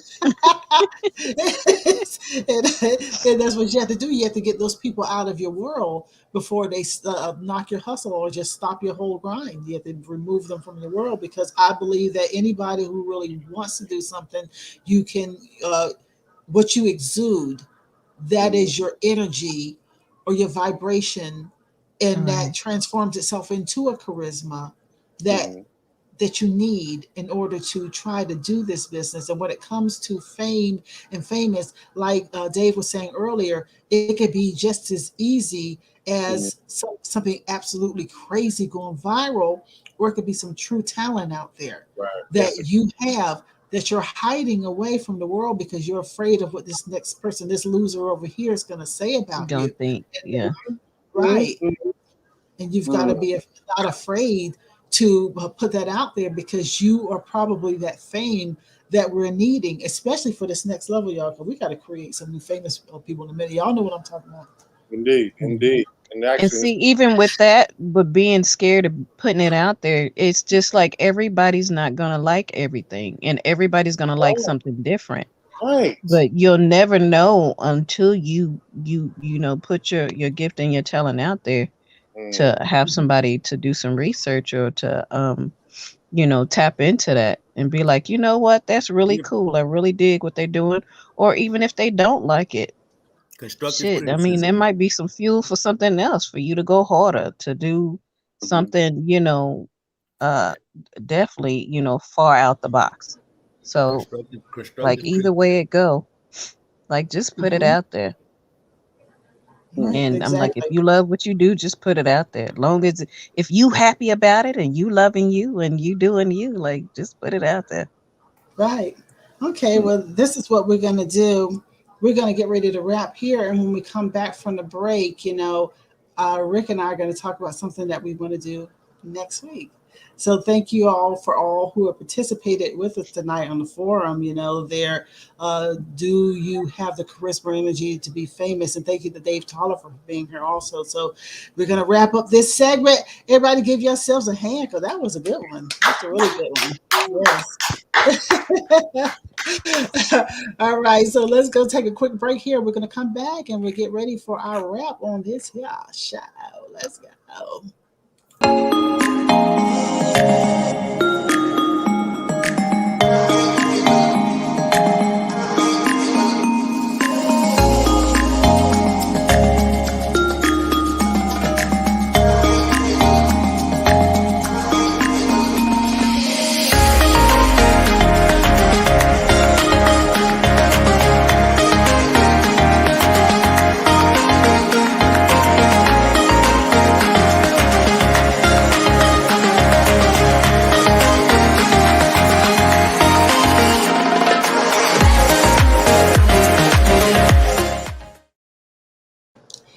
Hey, welcome back. Well, Margo, you know, it's so funny. We started this show. I'm going to change the look here. We started this show with just me, you, and Veronica. And now we're Right. actually ending the show with me, you, and Rick. Yeah, Rick. Yes. I didn't do it. No, you all right. Yeah, because we had everybody in at one time. And then all this, you know, folks have things to do. We got a little long. And so we're getting ready to get out of here. But before we get out of here, Rick, we have an idea, and we'll spread it to the other AIL people for next week so that they can be here and be ready. Rick, go ahead and talk about that idea. And I see you got Big Baby. Big Baby's there. Yeah, and she's been in my high like a thorn. Go ahead, Rick, relax, roll. Thank you, roll. Good girl. Mine is knocked out over here, so. I wish mine was. I should have given some McRibs. Y'all heard her? Yeah. Oh, She's saying something to you. Go, girl, sit down. I will be with you. Well, talk about the idea, because what we decided, first of all, is this. Next week, the show, I want to focus on reciprocity, because we're in a giving season right now. We're in the holiday season, and this is the time of year, and y'all know exactly what I'm talking about. You might give somebody something, and then they either might not give you anything back, or they might be not give you something that you think is equivalent to what you gave. And I That you hear a lot gave of out. stories. Yeah. I And I get hear a that a lot lot. of No. stories. So it's like what is it? They have the saying like you shouldn't expect anything in return, right? Right. And you've given efforts, you've given the efforts, and they're quick to say you shouldn't expect anything in return. yet they want you to acknowledge what they've done. They want you to, well, hey, you didn't even say, thank you so much as a simple thank you gesture. But when it comes out of your mouth, it's like totally different. It's the exact opposite. So like it's convenient for them. So it's not returned unless it's convenient for them, and wanting to use your own words and your own phrases against you, but then turn around and use those same words and those same gestures and phrases against you. However, the whole time they negate the fact that you've been consistent with it. But when you put it on them, it's like, well, hold up. You shouldn't be doing that anyway. Hey, you didn't do the da da da da da da da da. Interesting. Interesting. Right, right. So next week, that's what the topic is going to be. It's going to be reciprocity, and we're going to talk about what it's like to do these things during this giving season, and like. Okay. Just see, yeah, we're gonna talk about it. We discuss it. We'll get into the all the nitty gritty, but we're also going to do something else special. A lot of us have outside ventures, that we do outside of the show here, and we're going to have the opportunity to focus on that. I'm going to take some time next week, and Rick, you can expound on it a little bit if you want to, about what the focus are. I could just talk about it myself, either one. Give everybody a chance to talk about their business. We're going to take about 5 to 10 minutes, talk about their entity, and actually put up some information about your entity or your talent, your whatever, if you want people in the public to get in touch with you. Yeah. So it's just a matter of like just giving your pitch, giving an opportunity to expound on what your passion is, what your direction is, what your premise is, and how it can affect or how can it can help people, or just or just help people. Something that is just bringing your talents to the forefront, be it makeup, be it art, be it music, be it your charisma, your passion. Right. Having like a 5-minute segment in terms of explaining what it is that you do and how it can help even community if it goes that far. But you have your time. You have your time. Just like at the end of this, you just have your time, and just sharing what you have. And I would like to see the people out in the public. I would like to see the people in our chat participate in this. If you too have a venture or something that you're selling or doing during either this holiday season or just a year-round business, we would love to see you also participate with us and put your information. Put your information in the chat and share it so that folks out there can get in contact with you also. So we're going to just extend that opportunity to you as well. So next week is reciprocity, and we're going to highlight why did I almost call it the Players Club? Highlight the Players Club. Well, we're all the players. We're all the major players, so it's our own little Players Club, so we could do that next week. So coming up this week, anything that you got going on, Margo, that you want to highlight on before we get out of here? What you got going on this coming week? Not much. Other than just planning and just still working on some stuff around my house. Some probably starting to gather some materials to start making. Like I'm big on buying gifts, but I also like to make little personal stuff. So I might start with small projects like that, some DIY specialty stuff for certain family members. And besides that, some planning for I got invited to somebody's barbecue. Mm-hmm. And then I've gotten invited to, but that has to do with a local artist and their little thing they're trying to do. And then I've gotten, and then I've gotten invited to, well, this is family stuff, like an ugly Christmas sweater thing. So I'll be doing that. Love it. Later down the line this month, yeah. But love it. That's pretty much it. Okay. Rick's Monster. Rickness, what you got going on? I have a lot of quite a few custom paintings to do, finish up. actually this month because I want my slate to be just full of just, just relax and Rick awesomeness. You want it full of Rick awesomeness, huh? Yeah. and it's a lot. And it's a lot. It's like also like I'm still learning. Like I'm still reminding myself to have a sense of balance. Like don't put so much on the plate because people are interested. But like you have to have a peace of mind when you create.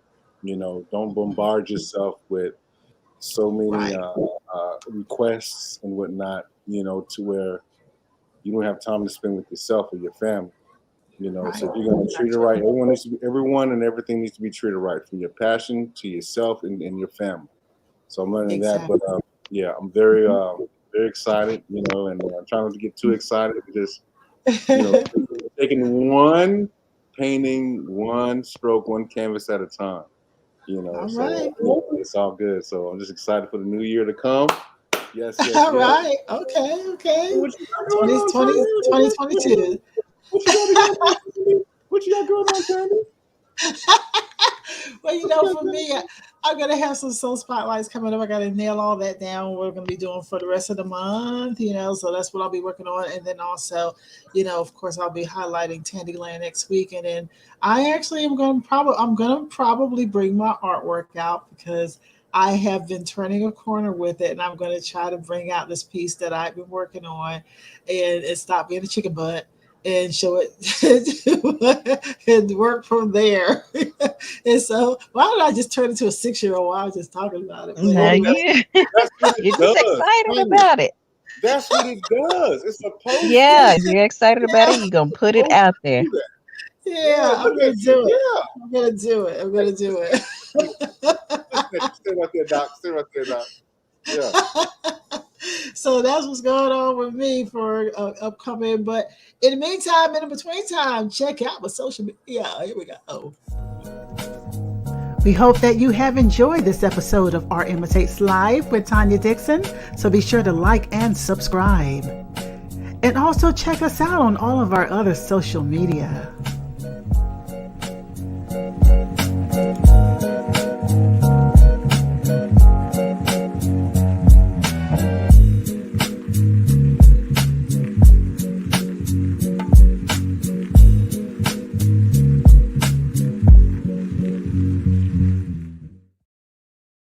Welcome back. Well, you know what, folks? It's time to go. It's time to say goodbye. It's to time to say goodbye. Yeah. We have our own little hook, our own little song. Like I say, the Carol Burnett song that time. We need to have our own little thing. Eventually we will. But we have enjoyed being here tonight. This was a really good show. I was so involved in what you all were saying, and I lost track of time. That means the conversation was just good, and I could have kept going on. Like last show, that 4-hour show that we had. Oh my God, it was 4 hours. So I'm like, damn. That's a new record. Yes, that was a new record. So we pulling it back, tonight. I think I see Veronica trying to come in. I'm waiting for her before I get out of here to see her. Wait a minute, I think Veronica's coming on in here. Ron, because you came back in. So she's trying to come everybody. back in. Hey, y'all forgive me. I'm trying to spend a little time. I tried to spend a little time with him before he left. Okay. Rick, don't start. In your black Rick, don't start. You've seen your black Eskimo outfit. All right. Stuck in one more. Is that a? Are you ready to pull a problem? So there you go. Are you ready to pull a trigger? What is that? Are you finna pull a trigger? See, Rick is acting up. What kind of MIT weapon is that? Don't start with. It has a handle and a grip. Like, what is going on? I know, that's crazy. That looks like That looks like one of those Ghostbuster guns. Oh, that's funny. Oh man, well, you know what, y'all? I've enjoyed you all, but it's time to get on out. We don't want to drag to another 4 hours like No, we but I did tried last to time. talk to him before he left. He just left. Oh, Okay. Lord. You sound a little muffled, Veronica. You sound Where's Turn 'em Loose at? Oh, he left. He had some things he had to Where's go Turn 'em do. So Loose? Turn him loose had to jump off for the night. So we had to turn him loose. We had to turn him loose. And so, but it's time for us to turn them loose out there. Yo, I gotta let y'all go. We gotta get on out of here. I have appreciated and loved every moment of being here with you all tonight. It's always a wonderful time. I thank you all in the chat who have been on chat with us tonight. Thank you guys. Everyone Thank from you all. yes, from brother-in-law to whimsical May.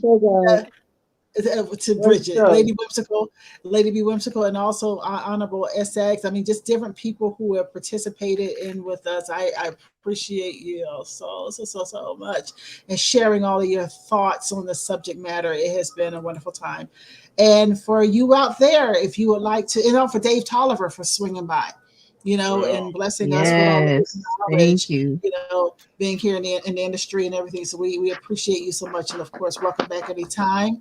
And for you out there who would like to be a part, to share your thoughts, come on as a guest on the living room, be on the Soul Spotlight or anything, hit us up, on email. Well, first of all, hit me on Tandyland. It's on my social media just now, Tandyland, TANDILAND.com. And you can do info@Tandyland. One day I'm going to remember to put all this up here, but y'all can roll back and see on my social media just now. And then also, if you hit prefer Gmail, you see I got Tandy Girl over there below my picture, my image, Tandy Girl AIL at gmail.com. You can hit me there and just say, hey, I want to come in. I think that some things I have to say, I want to sit up in the living room with y'all and chill and do whatever and participate and vibe with you. You're welcome to just hit me and say, I want to come in, or hit any of the other people who brought you to look at the show, and we'll bring you on in. So thanks again. And don't forget next week, reciprocity. Don't forget next week, highlighting your businesses, your entities, and all that. Will be ready for all that. All right. As we say in party, good things come to those who believe. Better things come to those who are patient. But the best things come to those who never give up. Never give Tanya Dixon. That's right. I'm Tanya Dixon.